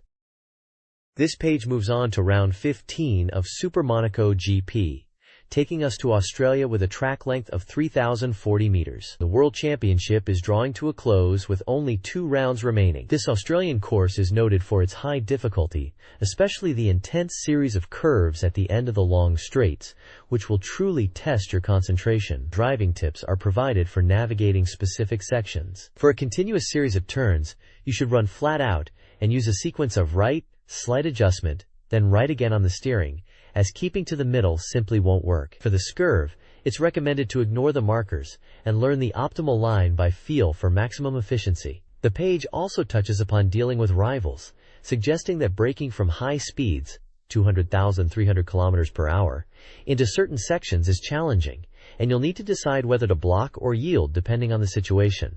Mastering the use of 7th gear for a particular corner is highlighted as a key skill. The Mega Master F1 Mini Knowledge section continues, here focusing on the real Australian GP. It mentions Australia's relatively short history in racing, but highlights the Adelaide Street Circuit, established in 1985, as a permanent track blending city streets with a racecourse. The screenshots throughout the page illustrate the track's appearance and the gameplay perspective at different points. The Super Monaco GP World Championship reaches its final round in Monaco, a 3,072-meter track renowned as the most challenging. Success hinges on mastering the hairpin and the tricky scurve. Driving tips include careful braking at the start, navigating the high-speed scurve, and managing a circular corner. Maintaining speed before certain turns and using the tunnel to accelerate are also key strategies. The track map highlights the pit lane, corners, and the tunnel section. A Mega Master F1 Mini Knowledge section delves into the real Monaco GP, dating back to 1929 and highlighting the iconic tunnel under the Loews Hotel. The text also emphasizes the scenic post-tunnel stretch to the harbor and gas factory, a visual treat for spectators.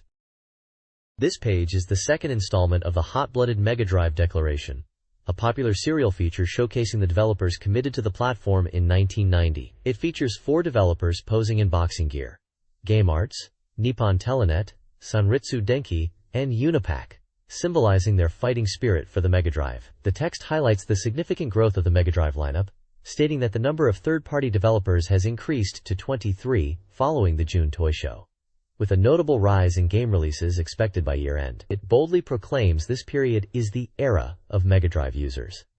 The article emphasizes the participation of companies like Game Arts and Nippon Telenet as crucial in building a strong foundation for the console. Previously featured developers in this series included Sega, Technosoft, Masaya, NCS, Asmik, Sunsoft, Micronet, Sigma Shoji, Hot B, Taito, Wolf Team, Toaplan, Namco, and Kaneko Manufacturing. This feature underscores the expanding support and growing software library for the Mega Drive at the time.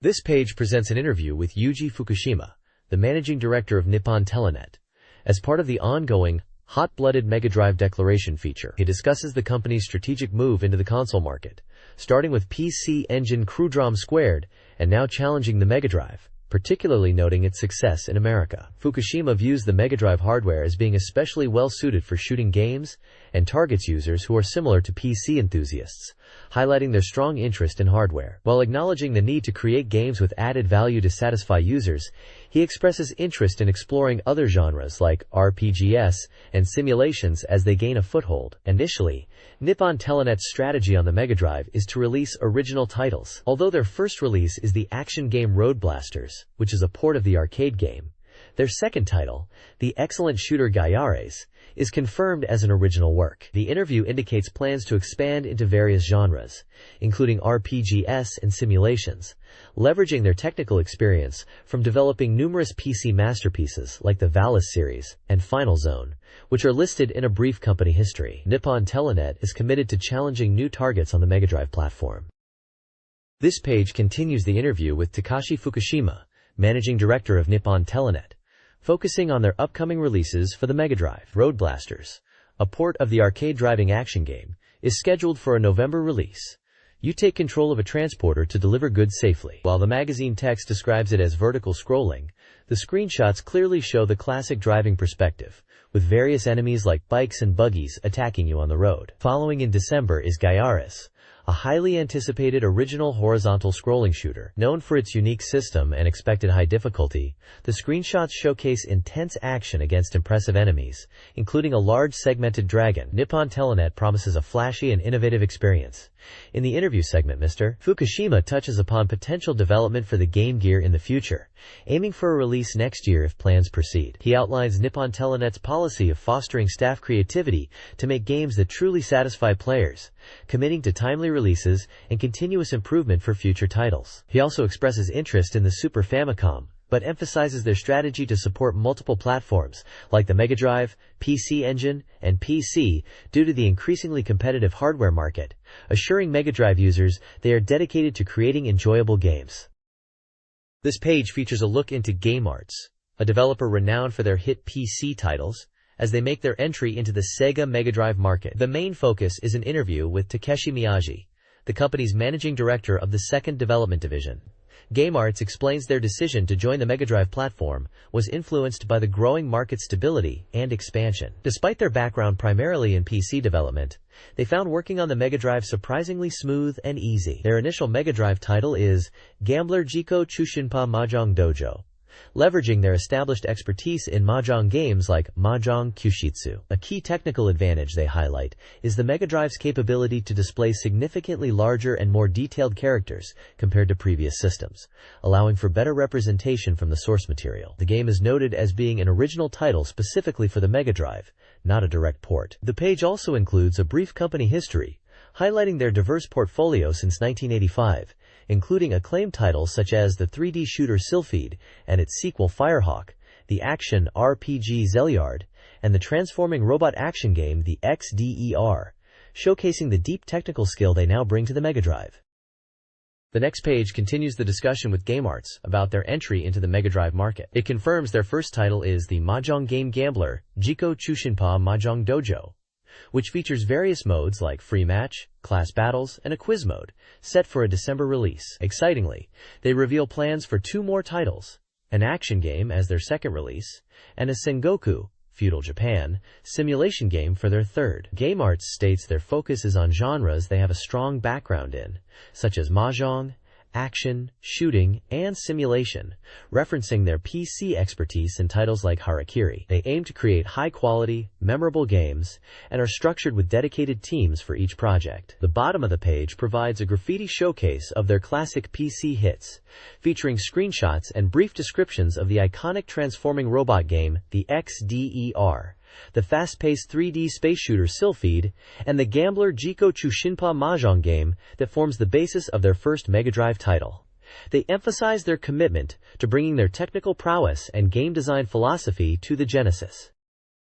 This page introduces Unipack, a new third-party developer focusing on user-centric game creation for the Mega Drive. They explain their decision to enter the market was primarily due to the console having few third-party developers at the time and the appeal of the hardware itself. Unipack aims to create games that resonate beyond just hardcore fans, with an initial focus on action and shooting genres centered around gameplay familiar to arcade-goers. Their first title mentioned is the shooting game XDR, X-Dazedly Ray, which was scheduled for June 1990. The company discusses development team size and their perspective on the Mega Drive's hardware capabilities regarding colors and sound, noting the sound is particularly strong for a home console. They also touch upon the potential for peripherals like modems and their openness to developing for other platforms like Game Gear, depending on market performance, though Super Famicom is not a focus yet.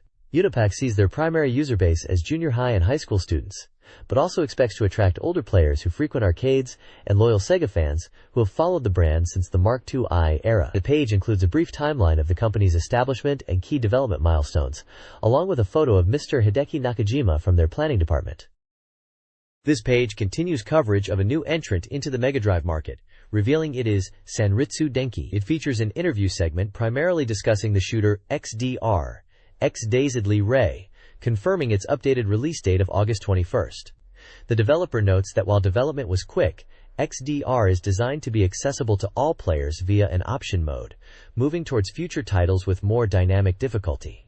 The main focus shifts to Sanritsu Denki's strategy, highlighting their decision to port the acclaimed IBM PC action game, Tongue of the Fat Man, as their first major release. They explain their entry was motivated by the Mega Drive's 16-bit capabilities, its growing international popularity as the Genesis, and a desire to create impactful games that meet user needs. Future plans include exploring various genres beyond just action and shooting, always prioritizing market relevance. The page includes screenshots of XDR and photos of Mr. Studa from planning and Mr. Machida from development technology. This page provides a historical look at Sanritsu Denki, tracing their origins from communication equipment to amusement machines, and finally establishing a dedicated game software company. It lists some of their past titles like Bank Panic. The page features an interview covering their development setup, thoughts on peripherals, and plans, confirming they are considering both Game Gear and Super Famicom titles, focusing on creating games that are satisfying for players. Most significantly, it announces their first Mega Drive release, Tongue of the Fat Man. This fighting game, originally a popular action title on IBM PC that won an Action Category Award, is set to launch on October 7th for 7,800 yen. Screenshots showcase the game's unique characters, including the titular Fat Man battling strange opponents like Mandura and a skeleton, highlighting the focus on realistic action and varied attacks. Sanritsu expresses their commitment to developing original, profitable titles that users will enjoy. This page features the 11th installment of the Japan RPG travelogue series titled Travel Weary Feet, written by Takeo Iijima. This entry is the second part, focusing on the illusionary ninja temple. The author recounts a past humorous and somewhat embarrassing experience related to attempting to develop a game based on a ninja temple. This failed endeavor is tied to a subsequent trip to Kanazawa, where they again encountered the temple and also enjoyed eating crab.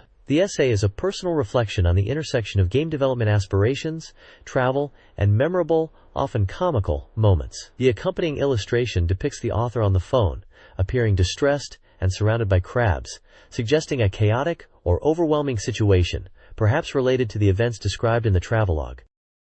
This page features the 10th installment of the Sound Club section, focusing on an interview with Issei Noro, famous from the band Cassiopeia, regarding his production work on a new album for ST Band. Noro discusses how the opportunity arose during a break in his usual activities, and his initial impressions and approach to working with game music, describing it as a personal challenge. The page also includes reviews of several new game music albums. These reviews cover the Taito DJ Station GSM Taito 5 album, a compilation of music from Omega Fighter and Atomic RoboKid, and a collection featuring the soundtracks of Crude Buster, known internationally as Two Crude Dudes, and Midnight Resistance. The reviews generally comment on the quality of the arrangements and the distinct feel of the music. A separate review covers an album by Remote, featuring Takaki Ikeda. This page continues the insightful interview with Issei Noro of Cassiopeia, discussing his work producing ST Band's album The Party. Noro elaborates on the technical aspects of game music production, the challenge of balancing the band's sound, and his views on why Japanese game music, despite its quality, hasn't had the same impact overseas as in Japan. He sees great potential for the genre, particularly in its unique characteristics as a Japanese export. The page also highlights ST Band's new album, The Party, noting it's spearheaded by Noro and Minoru Mukaya, incorporating the new members' styles, and has a simultaneous LD release with a different tracklist. Under the sound information section, there's a brief mention of a one-man band contest and a spotlight on an upcoming ST Band vs Zuntata one-night live event in Tokyo, pitting Sega's sound team against Taito's renowned Zuntata team, famous for games like Darius and others, a rare and exciting live performance by prominent game music creators. Photos show Issei Noro mid-interview, the ST Band, the party album cover, and the Zuntata sound team. This page is from the reader feedback section titled BeepMD, featuring cartoon artwork depicting various characters and possibly a store environment. The main focus is the Speak Freely About Games section, where readers share their thoughts on various titles. One reader comments on Thunder Force 2i, noting its strong resemblance to the game Whiplash, particularly in scrolling, boss designs, and backgrounds. Another reader praises Twin Hawk for its polished feel, excellent graphics, and improved sound compared to classics like Truxton, highlighting its helpful partner system despite fewer power-ups. Discussion of shooting games continues, with a reader appreciating Toaplan's challenging but intense style, pointing out that while vertical shooters are common, horizontal ones like Sorcerian, incorrectly identified as a shooter by the reader, are less frequent on the Mega Drive. Finally, a reader expresses their preference for the Phantasy Star series, declaring the original Phantasy Star the best RPG, but lamenting the lack of 3D dungeon variation in Phantasy Star II, and the absence of 3D dungeons in Phantasy Star II-I, which has deterred them from purchasing it despite its reputation for story. The page also showcases reader illustrations featuring characters from games such as Shadow Dancer, The Secret of Shinobi, Sorcerian, and a request for the Namco character Valkyrie to appear more often, alongside drawings of monsters. This page continues the Speak Freely About Games reader feedback section, showcasing opinions and illustrations from Mega Drive fans. Readers weigh in on various titles, with notable discussion around the Phantasy Star series, specifically evaluating Phantasy Star II-I compared to its predecessors, and hoping for a future installment that combines the best elements. The puzzle game columns is highlighted as highly addictive, enjoyed for its chain reactions, and compared to Tetris, with mentions of flash columns also being fun. Action and racing games also feature, with illustrations of titles like Batman, and comments on Super Monaco GP, where a reader suggests adding BGM during races similar to Super Hang-In. A particularly impressed reader praises the Mega Drive's graphical capabilities, finding its rotation and scaling effects superior to the Super Famicom. The page is interspersed with reader-submitted artwork related to the discussed games and characters. This page features the Megadora Bin Talk section, continuing the reader feedback from the previous page. It showcases various opinions and discussions from Mega Drive fans across Japan, accompanied by fan art. Readers comment on game preferences, specific titles like the Phantasy Star series, columns, and Populous, the magazine's content, and even job-seeking within the industry. One interesting point raised is the inconsistent spelling of character names in Phantasy Star. There are also discussions about the need for more family-friendly games versus mania-oriented titles, and the growing number of female Mega Drive players, alongside illustrations of Super Monaco GP, Image Fight, and other fantasy-themed art. This page starts with some errata for the August issue, correcting the price for Super Monaco GP to 6,000 yen, and clarifying a description error regarding a Mega Drive game expected later in the year. It also mentions an issue with a photo on page 93, and an example of postcard writing on page 124. Next, it lists the winners from the July issue's Reader Present campaign, awarding various prizes. These include copies of games like Columns, Daizenpu, and Thunder Force 2i, along with other prizes such as Super Blue, G no Shogeki, Dynamite Nurse, and merchandise from Wolf Team, Neo Geo Sound, and Afterburner/ST Band. The page also features impressive fan art from readers. One illustration depicts the iconic Styax ship from Thunder Force 2i, another shows a character associated with Darkfall. There's also fan art of Yuko from the Valis series, with a comment wishing for a PC Engine version of the game. Two other character illustrations with reader details are also presented. Finally, the page outlines the submission guidelines for the BeepMD Reader Corner in the October issue. Readers are encouraged to send in postcards with their game opinions, illustrations, comments for the game industry, or general discussion, providing details like their name, address, and age. The submission address is provided for Tokyo. This page dives into the world of high-quality video output for the Sega Mega Drive, specifically focusing on a new RGB cable and converter called the XMD1 RGB. Previously, Getting RGB output was a difficult DISME task, but this new product makes it accessible. The article explains the benefits of RGB, which processes the red, green, and blue color signals independently for a much cleaner and sharper image compared to standard composite video or RF. It also covers compatibility with different types of RGB monitors, including those used with older Japanese computers like the Sharp X68000, MSX, NECPC 9800, and FM Towns. It's important to check monitor specifications for compatibility with the MegaDrive's native 15 kHz, 200-line output and pin configurations. The page includes a specifications breakdown of the XMD1 RGB, detailing its inputs, multiple RGB and audio outputs, and compact size.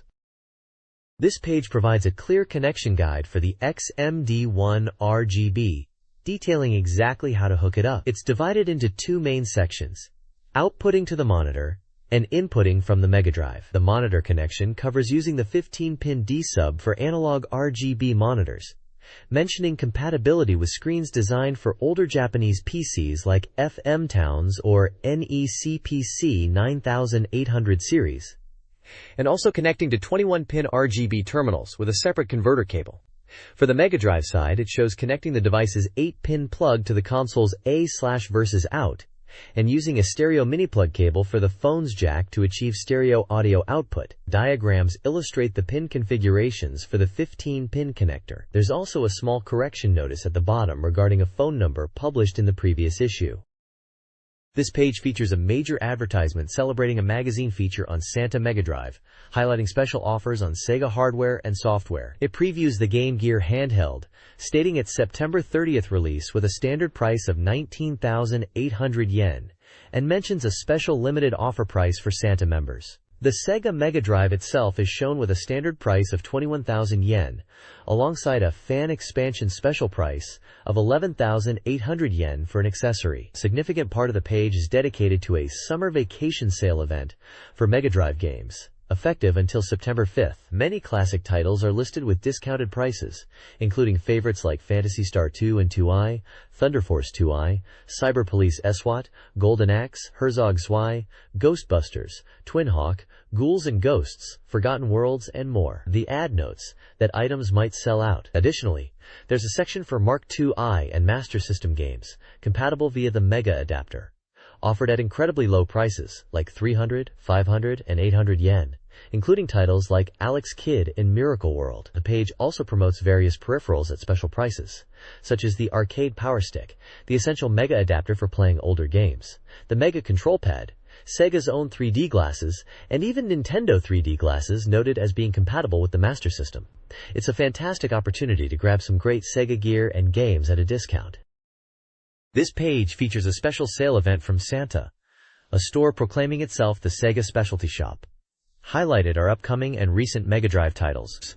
Strider and Battle Golfer Yui are previewed, both slated for September or October release, with prices yet to be determined. Super Monaco GP is available now at a special price of 4,200 yen, down from its list price. The page also includes a list of other Mega Drive games detailing their release status and Santa's price. Games listed include the available Rastan Saga 2 and Columns, recent releases like Michael Jackson's Moonwalker and Hellfire, and upcoming titles such as Mystic Defender, Insector X, Axis, Space Invaders 90, likely Wonder Boy and Monster World, Wrestle War, Ringside Angel, and Burning Force, some with prices still undecided or release dates pending. The store provides mail order details and its contact information in Tokyo.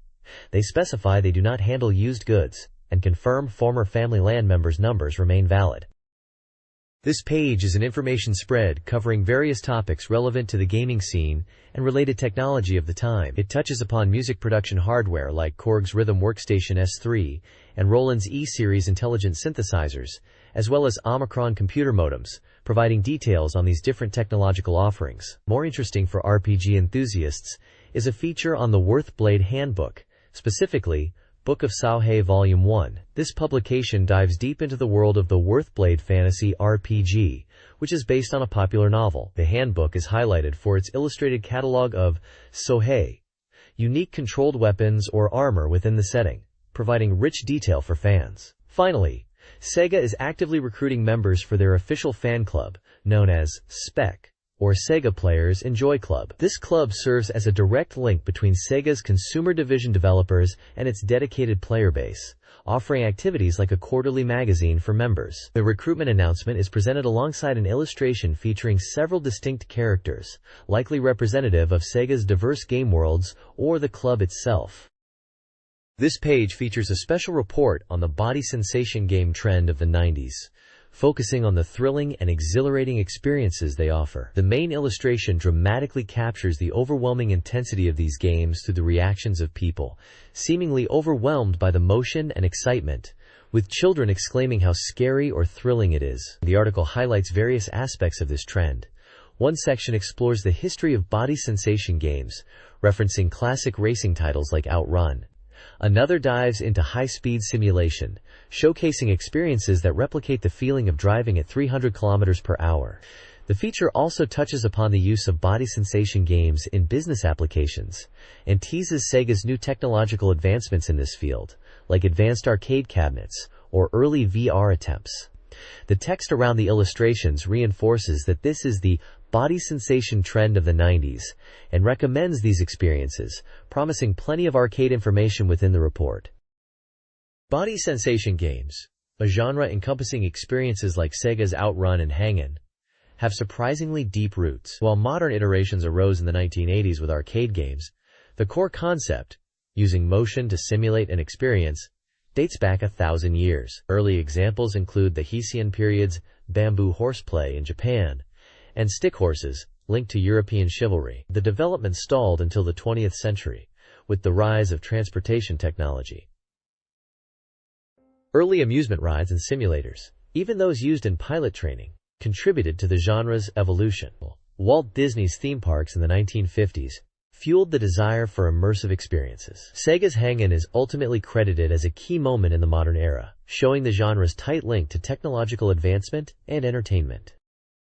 The next page delves into the lineage of modern body sensation games, highlighting their explosive popularity starting around 1985. Sega's Hang-In and Space Harrier are credited as pioneers, moving beyond traditional arcade formats with their unique, movable cabinets. The chart visualizes the genre's evolution from 1985 to 1990, categorizing games by type like fighting, body sonic, 3D, shooting, racing, and amusement park themes. Key games featured in the timeline include Sega classics such as Afterburner, Super Hang-In, Outrun, Thunderblade, and Galaxy Force, alongside titles from other companies like Taito's Darius 2 and Air Inferno. The page notes the peak popularity around 1988 and traces how these innovative arcade experiences paved the way for future developments, including immersive cabinet designs like the R360. The images showcase several iconic cabinets, highlighting features like multi-monitor setups or unique motion systems that define this era of arcade gaming.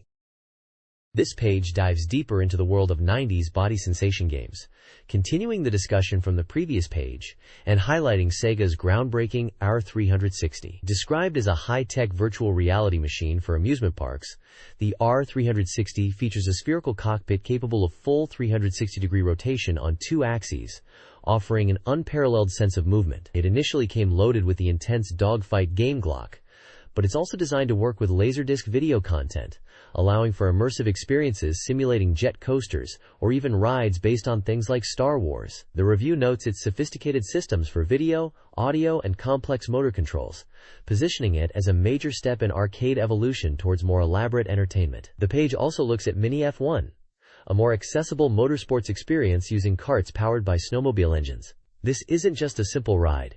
It's a time trial simulation that captures the feel of Formula One qualifying, requiring precise driving to master corners and acceleration. It offers a tangible sense of speed and the smell of burning oil, providing a physical thrill less common in traditional games.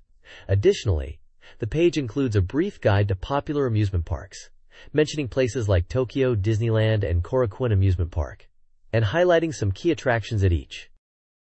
This article reviews 90s amusement park attractions focused on physical experiences. Formula Club SRS offers a realistic mini F1 driving experience, including track time and lap time printouts, accessible with a regular driving license. Space Adventure by Nippo Sangyo simulates space travel using a motion-synchronized shuttle and a 72-inch screen showing a CG video. Motion Master from the UKIS is a motion simulator with independently moving seats that allow for a variety of immersive experiences, showcasing a variety of films to match the ride experience. The article also recommends several amusement parks, like Yomiuri Land and Seibuen Yuenchi, highlighting attractions such as roller coasters, free-fall rides, and seasonal events, along with essential visitor information.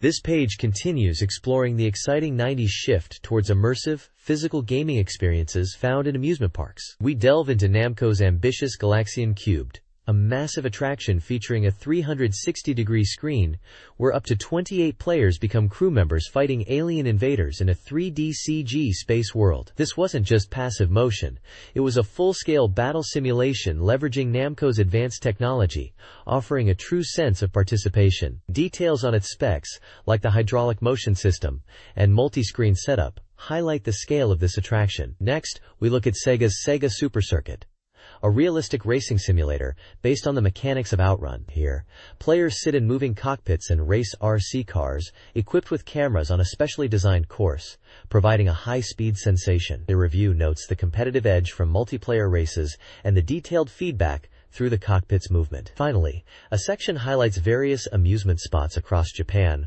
worth visiting for these kinds of attractions, including places offering racing, shooting games like Photon and Wonder Wars, and thrilling coasters alongside these physical experiences.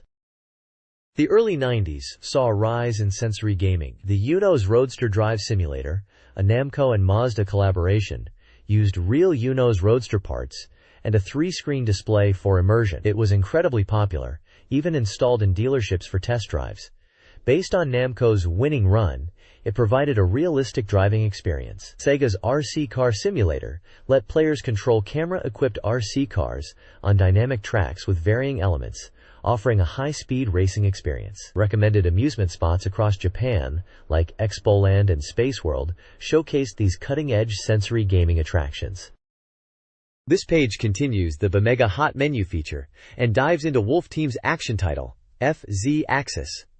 It's presented as a groundbreaking game introducing strategic elements. The core gameplay features a quarter-view perspective and a detailed unit damage system for your mecha, the NAP. You can equip various units, including primary and optional weapons, but be warned, taking too much damage across these units will lead to a game over. Each level is structured into 2 parts, a battle stage and a boss stage. In the battle stage, you must eliminate specific commanding officer characters displayed at the top of the screen to advance. Keep an eye out for unit transport planes, as destroying them yields valuable life recovery items. The difficulty ramps up significantly when only a few enemy officers remain, so stay sharp. Clearing the battle stage leads you to the boss stage, where you face powerful boss characters. These bosses are tough, requiring you to utilize potent weapons and employ swift tactics. The review suggests carefully considering your equipped optional weapon based on the boss and stage layout, hinting at strategic depth beyond just shooting. The page also provides a brief story setup, introducing the protagonist Howard Bowie and the setting of a post-missile era where ground combat mechs like the NAP are crucial.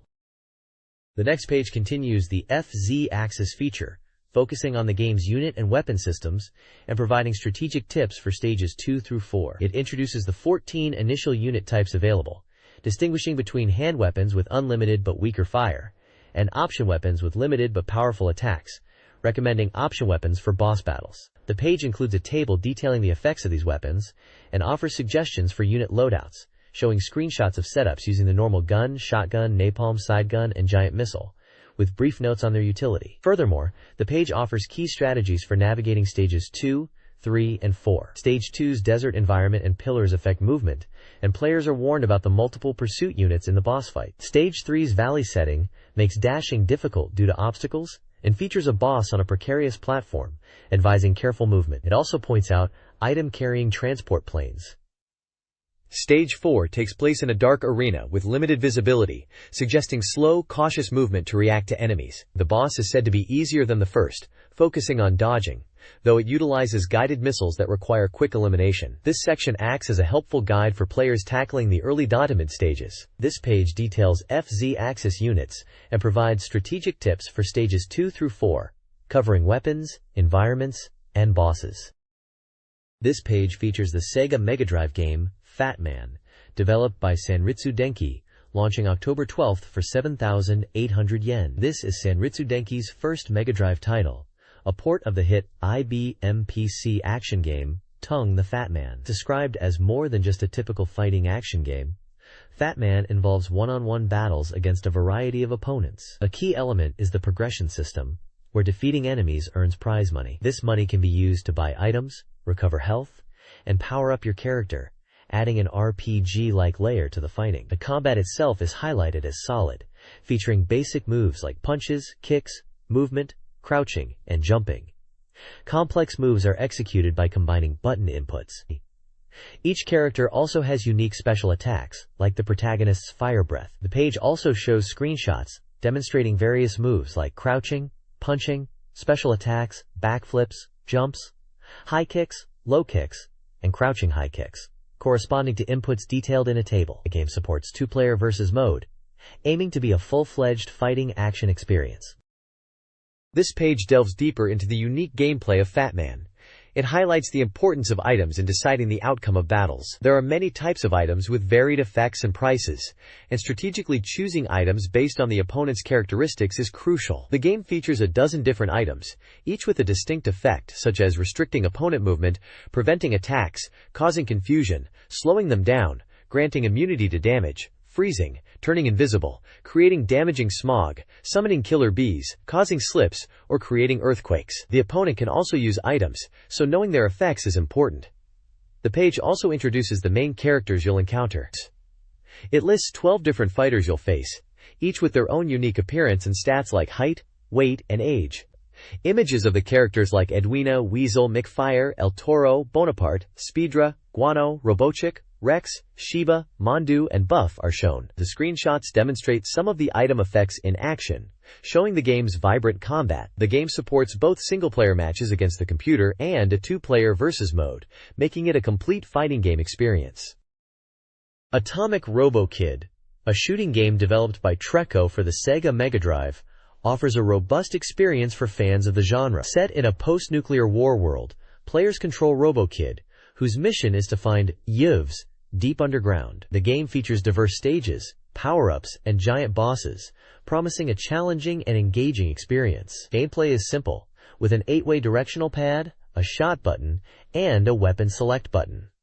Players collect power-up crystals to upgrade their weapons. The game features several weapon types, including a versatile 3-way beam, tracking missile, penetrating force shot, wide-area 5-way shot, rapid fire, and a barrier for temporary invincibility. Losing your equipped weapon upon taking damage emphasizes the need for careful play. The game's visuals, including its background scrolling and weapon effects, are well showcased in screenshots. This guide provides a walkthrough for Atomic Robo Kid on the Mega Drive, covering all acts and modes. Act 1 serves as an introduction, emphasizing flight crystals and essential weapons. Act 2 increases difficulty with complex terrain and turrets. Smart weapon usage, like the 3-way and missile, is key. Act 3 offers a choice between sky and jungle paths, with the jungle being slightly more challenging. The guide recommends acquiring necessary weapons and moving forward. The giant boss encounter involves destroying rear turrets to hit the weak point, using the force shot for damage. Act 4 is a versus mode, using a 3-shot laser, with the winning strategy focusing on cornering the opponent.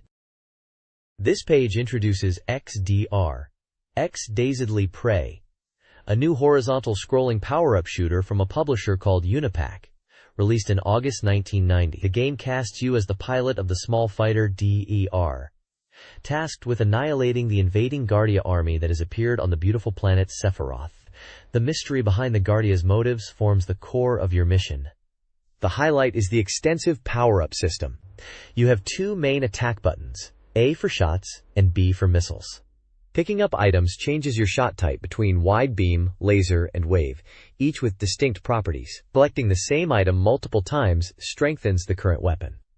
Missiles also power up by collecting specific items, gaining multi-directional fire. Support items include options, which orbit your ship for defense and offense, and shields, which provide protection from a certain number of hits. You can also adjust your ship's speed using the ANIC button, which is a welcome feature. The abundance of weapon types and power-up levels promises varied gameplay. This page breaks down the early stages of XDR, X-Dazedly Bossray, covering the first 3 rounds and their respective bosses. It offers strategic advice for navigating these levels and defeating the bosses. along with screenshots illustrating the environments and enemies. Round 1 takes you to a distant city. The enemies here aren't particularly tough or numerous, making it relatively easy. The text emphasizes picking up the option and laser power-ups. The boss fires twin lasers from its center. Avoiding these is key, and it's described as straightforward to dodge. Round 2 shifts to a cave-like environment, hemmed in by rocks. Turrets are often hidden within the rock formations, so the wave shot is recommended to hit them effectively. The boss is a black fighter that launches nasty missile attacks, requiring careful attention. Round 3 moves the battle into space. This stage introduces a particularly tough enemy that appears without warning, traversing the screen in a tricky pattern. The boss fight requires protecting your options, as its shots bounce off them. The article notes, XDR has a total of 6 rounds, so reaching round 3 means you're halfway through. It points out that recovering after losing a life can be difficult, urging players to push through and keep trying. This page provides a detailed look at Rastan Saga 2 for the Sega Mega Drive, Taito's third title for the system. Released on August 10th for 6,800 yen, it's highlighted as a beautiful action game with graphics comparable to arcade titles and well-considered items and actions. The game features 5 stages, each broken down into shooting, timing, and battle areas. It's described as a hard and thrilling action game with a time limit. Players can enjoy various attack methods and action patterns thanks to the abundance of item types. The reviewer praises the wide and clear enemy graphics, noting they evoke an arcade sensation. While it lacks a 2-player mode, it promises plenty of enjoyment for a single player. The story sets the scene in a world where humans and demons coexist. A legend speaks of the Stone of the Sage in the Skyclimber Shrine, granting dominion over the land to its owner. When demons acquire the stone, humanity is in peril, and Rastan steps up to shatter their ambitions. The page also previews Stage 1, dividing it into a shooting area, described as a simple warm-up area where you defeat frequent weak enemies to gain essential items, and a timing area, where you break blocks to advance while being wary of enemies appearing from behind. Screenshots showcase the detailed backgrounds and character sprites, including Rastan battling various foes like skeletons and other creatures amidst mountains and forest settings. This page delves deeper into the gameplay mechanics of Rastan 2, focusing on combat and items. It showcases 4 key attack actions Rastan can perform, from standard ground attacks to jumping attacks, and a powerful downward thrust. The page highlights the importance of timing for aerial attacks, and the effectiveness of crouching attacks against certain ground enemies. The game boasts a total of 16 diverse items that enhance Rastan's stats, like health, attack power, speed, and even lives. A cool feature is how collecting items changes Rastan's appearance and makes his attacks visually flashier. 3 specific items are detailed. The Crest of Flame allows Rastan to shoot fireballs.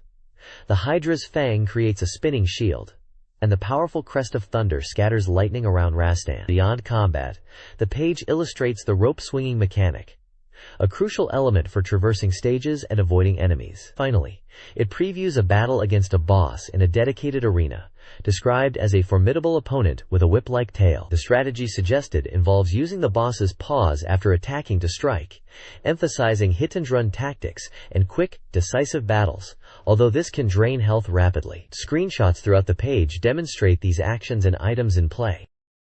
This page continues the deep dive into the action platformer Rastan 2. It breaks down gameplay challenges across specific stage types, starting with what's called the shooting area in Stage 2. This section marks the real start of the game's difficulty, introducing tougher standard enemies and environmental hazards like suddenly falling rocks and menacing rotating traps that require careful timing. Moving into the timing area, the page emphasizes the need for precise actions. This brutally difficult section features lava pits, spikes that extend and retract, and elevators, demanding perfect timing to survive.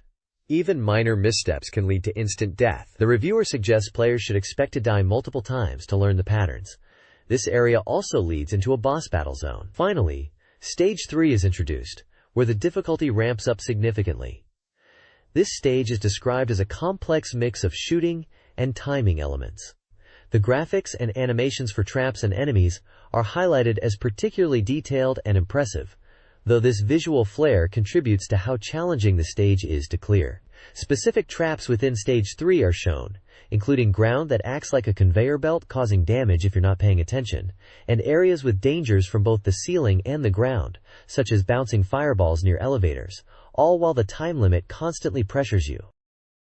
This page dives into the varied and well-animated enemy characters found in Rastan 2. The reviewer highlights the graphical detail and fluid movement of the enemies as a standout feature, noting that many possess complexity often seen only in boss characters from other games. Across stages 1 and 3, you'll encounter several types of standard foes, including weak but annoying enemies that swarm in groups, larger creatures that block your path requiring precise attacks, flying enemies with unpredictable movements that can appear from surprising angles, and skeletons with shields and swords that can defend, making leg attacks more effective. Stage 2 introduces distinct threats. There's a formidable tree-like creature that transforms into a spider head upon defeat, a speedy armored frog that charges when you get close, a highly defensive armadillo-like enemy impervious to standard attacks, and a flying dragon-like creature that poses a serious threat with downward spear thrusts. Stage 3 brings unique challenges like a water monster that shifts into human form to attack with light projectiles, and a foe wielding a long-range chain weapon, forcing players to wait for the right moment to close the distance. The sheer variety and detail in enemy design and behavior are clearly points the reviewer appreciates, even as they contribute to the game's high difficulty. This page dives into the popular new release, Hellfire, presenting a thorough strategy guide, specifically covering stages 3 and 4, and promising an enemy list. The narrative unfolds 1,000 years after peace was established in the galaxy, now threatened by the aggressive, super-mechanical Empire Guild. With the Federal Army cornered, a single pilot, Captain Lancer, aboard the carrier Sylphide, takes the fight to the enemy's stronghold in the space battle machine, Hellfire. The game features a versatile arsenal. The main shot can fire in 4 directions: forward, backward, up/down, or diagonally, switchable with the B button. This primary weapon powers up through 5 levels by collecting items, reaching its peak as the Super Triple Laser, depicted here as the ultimate form. Complementing the main shot are options, which are automatic attack drones that assist you once obtained. A shield item provides protection from one hit, temporarily making your ship glow green. The hyper cannon, a powerful laser, can clear enemies and bullets on screen but is limited in use, though you can stock up to 9 by collecting items. Effective use of these distinct weapons is essential for success. This page delves into a strategy guide for the initial stages of Hellfire, providing key insights for navigating stages 1 and 2 and detailing the various items available to players. Stage 1 is described as the game's introductory phase, primarily focused on mastering the controls and fully powering up your ship.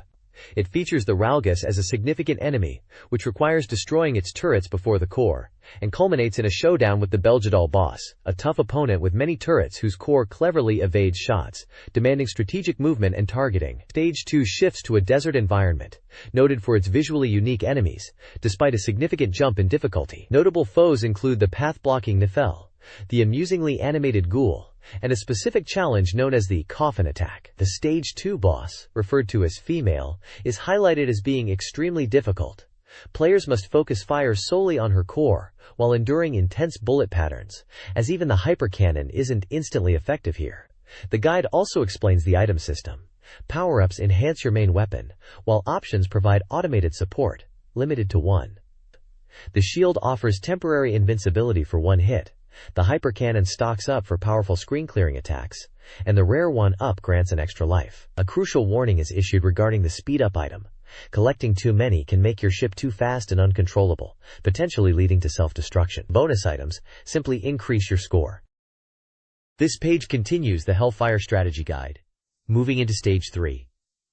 This stage stands out with its unusual background and strange enemies. The guide highlights a specific structure in the stage you'll need to shoot, many of which hide valuable items. Interestingly, it notes that the mid-bosses, the S-Mine and G-Mine, are considered tougher than the stage's main boss. Speaking of the S-Mine and G-Mine, these are spherical enemies that appear together, the G-Mine being the larger one, and the S-Mine the smaller.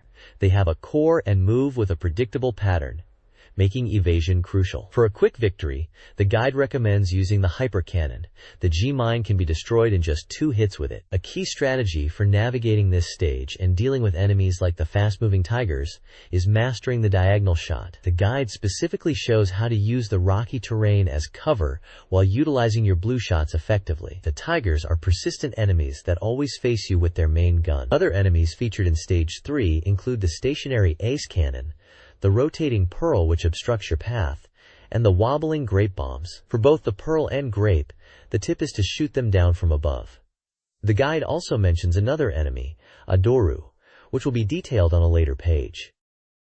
This guide to Hellfire focuses on Stage 3.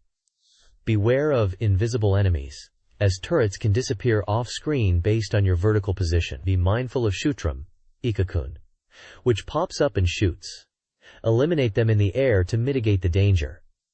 Grape, a bullet-scattering bomb, requires the same strategy. Enemy notes include Shutram, 300 PTS, G-mine, 2000 PTS, and S-mine, 2000 PTS, like 3 grams mines. The Stage 3 big boss, Spacinef, 14,000 PTS, has a vulnerable core. Use options for close-range attacks. If you have a hyper cannon, use it. Otherwise, destroy turrets first. Avoid reckless attacks.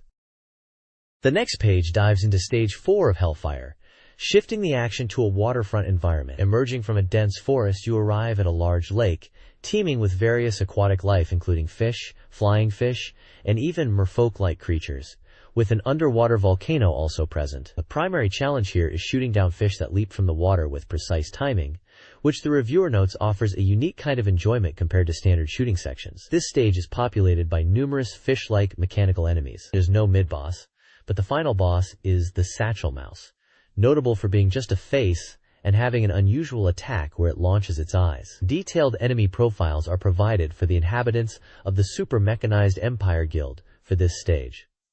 These include the variable jellyfish, which feigns harmlessness before suddenly accelerating, and different types of flying fish, such as the jumping fish, Biziar, that quickly dives back underwater, and the winged flying fish, Biziger, that flies horizontally after jumping. Other significant enemies are Adwol, a tough mechanical enemy with a straight attack, and Lugal, which appears in easy-to-defeat line formations. The reviewer amusingly notes a preference for the fish/shellfish designs, and speculates about the edibility of one enemy type. This page provides a detailed look at the remaining challenges in Stage 4 of Hellfire. Expanding on the underwater volcano setting, it reiterates that the volcano is the source of the Nargo fish enemies, which swarmed out in large numbers. A significant new threat introduced is the giant character, Felgenand, a large mechanical enemy with a bazooka that fires straight and missile launchers on its back. The strategic advice given is to focus fire on the back-mounted missile launchers, while largely ignoring the bazooka's predictable attack.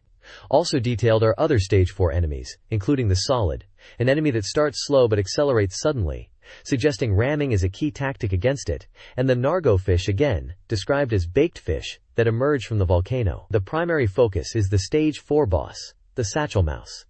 Worth 16,000 points, it's depicted initially as just a face that splits into 4. Its notable attack is launching its eyes. Despite its bizarre appearance and attack method, the reviewer suggests it's not overly difficult, recommending a combination of hypercannon and shot attacks. The page concludes with a teaser for the next issue, hinting at a new crisis following the defeat of the marine life and promoting a decisive battle in Hellfire. This page provides a detailed look at the new release, in Sector X, for the Sega Mega Drive. Published by Hot B and set for a September release at 6,800 yen. The magazine notes this version is a much darker and more intense experience compared to the arcade original. The feature dives into the game, starting with Round 2. Presented in a conversational format, it touches on gameplay aspects like falling, the nature of the insect enemies, described as mechanical, and the protagonist's potential acrophobia. The core narrative is revealed, introducing the hero, Kaito, a survivor of the Insector tribe. Having been saved by a human, Kaito is driven by duty and a desire for revenge to battle the evil insect emperor Belzide and his army. who threaten the human world. Screenshots showcase various levels, including pyramid structures in Round 1 and a battle against a massive wasp boss in Round 2. The review describes Insector X as a dramatic, high-fidelity shooting game steeped in themes of obligation and human empathy. This page continues the in-depth look at Insector X, diving into the game's critical power-up system. This month's instructor, an insect character, introduces the segment. The feature first details the normal weapon, explaining its 7-stage power-up progression. Starting weak and only firing forward, it eventually becomes a powerful spread shot, like a hedgehog, covering the front and diagonals, crucial for later stages. Next, the page covers the special weapons, highlighting their dual-purpose design for both air and ground threats. Air special weapons increase range as they power up, while ground specials like the spray bomb and parachute bomb burst on impact, affecting enemies both on the ground and above. The lower section showcases several screenshots from the game, specifically areas within Round 2, depicting lush jungle environments and underground passages. The accompanying text warns of a significant enemy in these zones: the giant red worm. This foe poses a unique challenge, attacking from behind cover and blocking the path, but its slow projectiles offer a chance to evade by timing your movements carefully. The Insector X walkthrough progresses to Rounds 3 and 4. Round 3, an urban stage, features challenging aerial combat against beetle enemies and electric barriers, and a sewer section filled with spiders and heavy machinery. The mid-boss is a durable stag beetle. The boss is the disaster mothwing, whose antennae should be targeted. Round 4 moves to the forest, encompassing jungle and cave sections. The jungle mid-boss is a rhino beetle with homing beams, offering a special weapon upon defeat. The cave introduces more spiders and tricky frog enemies. The final boss is a giant spider, requiring a hit-and-run strategy, attacking its head and managing distance. Screenshots illustrate the city, various insect enemies, and the bosses of each round. This page moves the walkthrough for the Insector X into Round 5, the Underground Empire. This stage is a formidable subterranean fortress, divided into 4 sections. You'll face new, tough enemies here, including a highly durable bagroid creature that resembles a firefly and fires 5 large shots, described as potentially the strongest regular enemy in the game. You'll also encounter persistent flies and bees, with the latter appearing in greater numbers and speeds, significantly increasing the difficulty. The screenshots showcase the dark, industrial underground environment and various insectoid foes you'll need to blast through. The ultimate challenge is the boss, Baguron, the emperor of the Bagroid tribe. This mantis-like boss attacks while stationary, using a tail-based egg attack and a devastating wave cannon from its abdomen. Baguron is exceptionally tough, making this final encounter a test of endurance to see if you can survive its relentless assault. The page also includes a humorous dialogue section and an illustration, seemingly a light-hearted interlude featuring characters discussing pest control and ending on a dreamlike note. This page features the VG Club, checking out hot topic video games, specifically highlighting 4 titles with a focus on Capcom's action game, Megatwins, known as Cheeky Cheeky Boys in Japan. The other games mentioned are Sega's Michael Jackson's Moonwalker, Namco's Pro Baseball World Stadium 90, and Irem's Hammer and Harry, Daiku no Gensan. The article praises Megatwins as a well-balanced, top 10-year game, enjoyable for players of all skill levels. The game's objective is to restore the destroyed kingdom by finding 2 legendary Dragon Blue Eyes stones. A unique feature is the main character's attack or defense type automatically adjusting based on player input. The game structure allows players to start from rounds 1 through 3, though the reviewer notes that the real challenge and fun, featuring tough bosses and thrilling level design, truly begin from round 4 onwards. The game is packed with items that help the protagonist power up, including various recovery items, attack boosters, time extensions, and key items like keys, map pieces, and the legendary stones themselves, many of which are hidden. Screenshots show the game's vibrant graphics, a map screen, and a boss battle.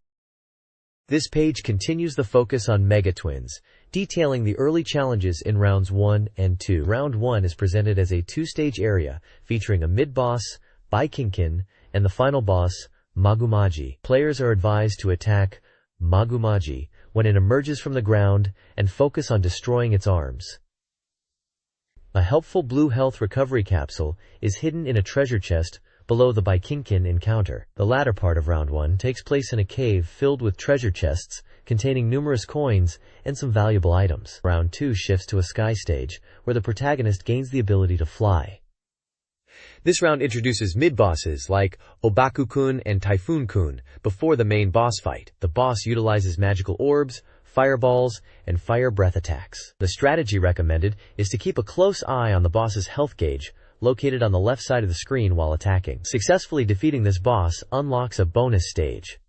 The bonus stage is described as a vertically forced scrolling ascent where enemies only appear at the very top. Players must effectively use jumps to defeat them while navigating challenging rotating bars. This page continues the guide for Megatwins, covering the challenging rounds 3 and 4. Round 3 plunges you into an underwater stage, where movement is tricky, and currents can push you around. Watch out for spikes and a tough shrimp-like enemy. Later in the round you explore a wrecked ship filled with traps that restrict your movement, but also plenty of treasure. Be wary of fake treasure chests, though they hold a secret. Round 4 begins in a relatively simple jungle stage, 41. The key here is using your jumps strategically on floating rocks to avoid ground traps and sudden water jets. While most regular enemies aren't too tough, pay attention to enemies like Jumping Moglane and Mame Man. This section transitions to a sky area, and hints from a character named Peachy Girl are said to be very important, as the boss's attacks are persistent. The latter part, round 42, takes you into the Demon King's palace. To enter, you must destroy the gate's face. Inside, you navigate narrow rooms. The path forward is achieved by defeating the enemies in a room, which causes the floor to collapse, dropping you to the next level below. This structure is described as a surprising underground palace. Be careful of the fast Anmokun enemy that charges quickly. The boss for this round is Scoopy, who attacks by spitting sticky poison. The strategy recommended is to avoid the poison by getting behind Scoopy and attacking from there. This page continues the guide for Megatwins, delving into the difficult palace stages. Round 43 is inside the palace, filled with numerous traps like fire-spitting pillars, timed spear attacks from above and below, making careful timing crucial. A treasure chest with a vital item is hidden to the left of a skeleton mountain. The boss, Kyura, is notable because defeating him causes dropped items like coins to disappear, so be aware of that. Round 45 is a thrilling, upward-forced Ozcroll stage, where fire attacks from below. You must climb stairs to reach the top of the castle, navigating obstacles and enemies, with many treasure chests along the way. A hidden Saikichi item grants a barrier. These stages are considered dramatic and challenging.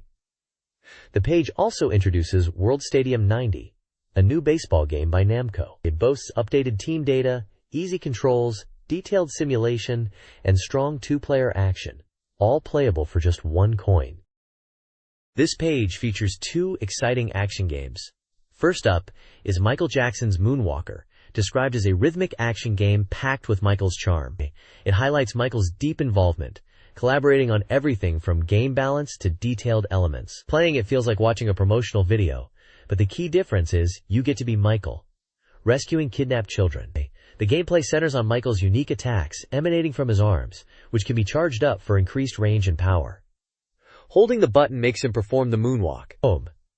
A notable power-up transforms Michael into a powerful combat android, or even a robot with rocket attacks after touching his pet Bubbles.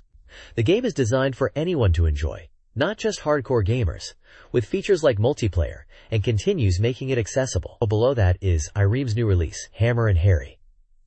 This is a hot-blooded, side-scrolling action game where you play as the carpenter Genzo, wielding his trusty hammer, which is described as his life force. Genzo takes on the evil Kurogumi gang across 6 varied stages, like shopping streets and construction sites. The gameplay focuses on using the hammer with simple controls for different moves like overhead swings, ground pounds, and blocking. Your goal is to reclaim the land stolen by the gang. The game promises comical yet manly action.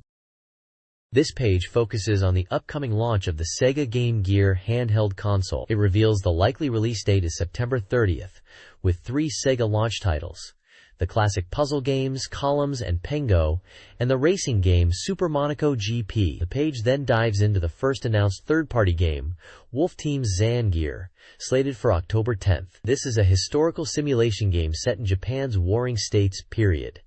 The goal is to unify the country as a warlord. The review highlights its simplified system and shorter play sessions, making it accessible even for simulation newcomers. Game Gear-specific features include the ability to build castles anywhere and a borderless map of Japan.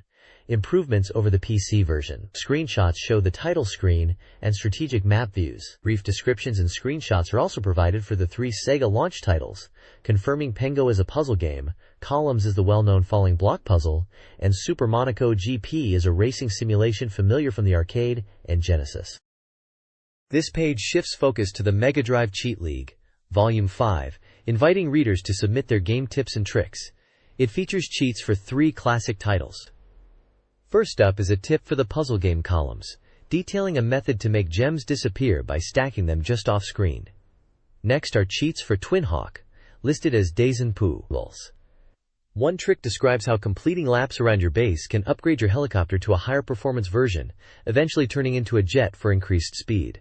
The second Twin Hawk tip reveals a hidden alternative demo screen accessed by specific option settings, including Sound Test 26. Finally, a tip for Golden Axe is presented, showing how to access 10 continues in arcade mode by pressing down +A+C on the character select screen. The page concludes with details on the Mega Drive Cheat Contest, explaining how to submit tips via postcard, outlining the different prize tiers based on the quality of the cheat, including book certificates and even free game software for top contributors. This page presents Volume 5 of the Mega Drive Master Course, focusing entirely on the classic RPG Phantasy Star II. The column's author, Okada Makoto, addresses reader questions, starting with tips for this beloved title. The page covers 3 specific challenges within the game. First, it explains how to obtain the 4 cards needed to open the dam. The key involves using a technique called Musika to open a specific door in the control tower in the town of Pia. To learn this technique, players are advised to visit Abankino Sensei in Oputano, which also leads to becoming a musician. Next, the guide details how to find Neki's sword, located in a dungeon within a hidden city on Dezolis. Acquiring this powerful weapon requires gathering all 8 items named after Neolai and bringing them to Lutz. The author stresses the importance of ensuring all 8 items are on the active party members. Finally, a rather unconventional method for obtaining the Visiphone is shared. It suggests repeatedly taking a character named Shiruka to a friend's house, where they will eventually steal the item for you. The author notes that the convenience of the Visiphone's Save Anywhere ability makes this morally dubious act worthwhile, adding that a high level for Shiruka improves the chances of success. A screenshot shows Rudo and Shiruka's stats. Looking ahead, the column plans to branch out beyond RPGs, challenging shooting and action games, and encourages readers to send in their tips. This page features a fantastic reader giveaway, offering prizes to 100 lucky people. On offer is a great selection of items, including classic Sega hits like the racing sim Super Monaco GP, the unique action-adventure Moonwalker, the arcade shooter Afterburner, and the sports title Great Golf, alongside the strategy game Triformation. Also featured are Taito's action platformer Rastan Saga 2 and Unipack's shooter XDR. Beyond games, readers can win a Cyber City Edo 808 anime video, the Hyperdrive CD by the SST Band, a special Neo Geo music arrangement tape, a cool Super Monaco GP poster, a rare Wolf Team telephone card, and a Formula Club keychain. To enter, simply use the included survey postcard, affix a stamp, and mail it by the September 8th deadline. Winners will be announced in next month's issue. This page features an editorial piece discussing the evolving state of Mega Drive software, noting the shift towards more frequent releases, aiming for at least 1 new title per month. The magazine positions itself as a reliable source for software evaluation, emphasizing the importance of user feedback to maintain quality and prevent a potential market downturn like the infamous Atari shock. The next issue is announced for release on September 8th. The page also includes a section calling for reader contributions, seeking writers aged 18 or older with writing skills to provide impressions on games and hardware. Additionally, there is a staff list and a detailed questionnaire for readers to provide feedback on their demographics, gaming habits, what influences their game purchases, including the magazine itself, desired content for the magazine, future game releases they are anticipating, games they would like to see ported to the system, and their personal picks for the best and worst Mega Drive games. This page is a promotional spread for the game Thunder Force 2 Eyes on the Sega Mega Drive. It's highlighted with the bold Japanese title, Do Hakuryoku Rai, emphasizing the game's power and impact. Thunder Force 2 Eye is a highly regarded horizontal scrolling shooting game known for its impressive line-scrolling effects and detailed graphics. Key features promoted include large enemy characters and bosses, numerous challenging stage gimmicks, the ability to adjust your ship's speed on the fly, and enhanced weapon types. The game boasts clear voice samples and sound effects, enhanced for powerful stereo output. The page also features Kaoru from Technosoft's Gals Club, who provided voice work for the game. Two small screenshots showcase the intense gameplay. Thunder Force 2 I was available for 6,800 yen, excluding tax, and was selling well upon release. This page presents a snap, or lineup, of two powerhouse titles from Technosoft for the Sega Mega Drive. On the left is Herzog Zwei, a groundbreaking title that pioneered the real-time strategy genre by blending elements of shooting, simulation, and action. It features innovative simultaneous split-screen gameplay with full omnidirectional scrolling, where players control a transforming mech to command units autonomously attacking based on player directives, doing away with traditional turn-based or hex grid systems. On the right is Thunder Force 2 MD, the Mega Drive entry in the acclaimed shooter series. This game showcases varied stage designs, utilizing 8-direction and horizontal scrolling at high and variable speeds. It boasts a wealth of power-up items, a massive total map size across its 9 stages, and immersive hi-fi sound and voice samples. Both games were available for 6,800 yen. Technosoft highlights these titles together, demonstrating their diverse offerings on the platform.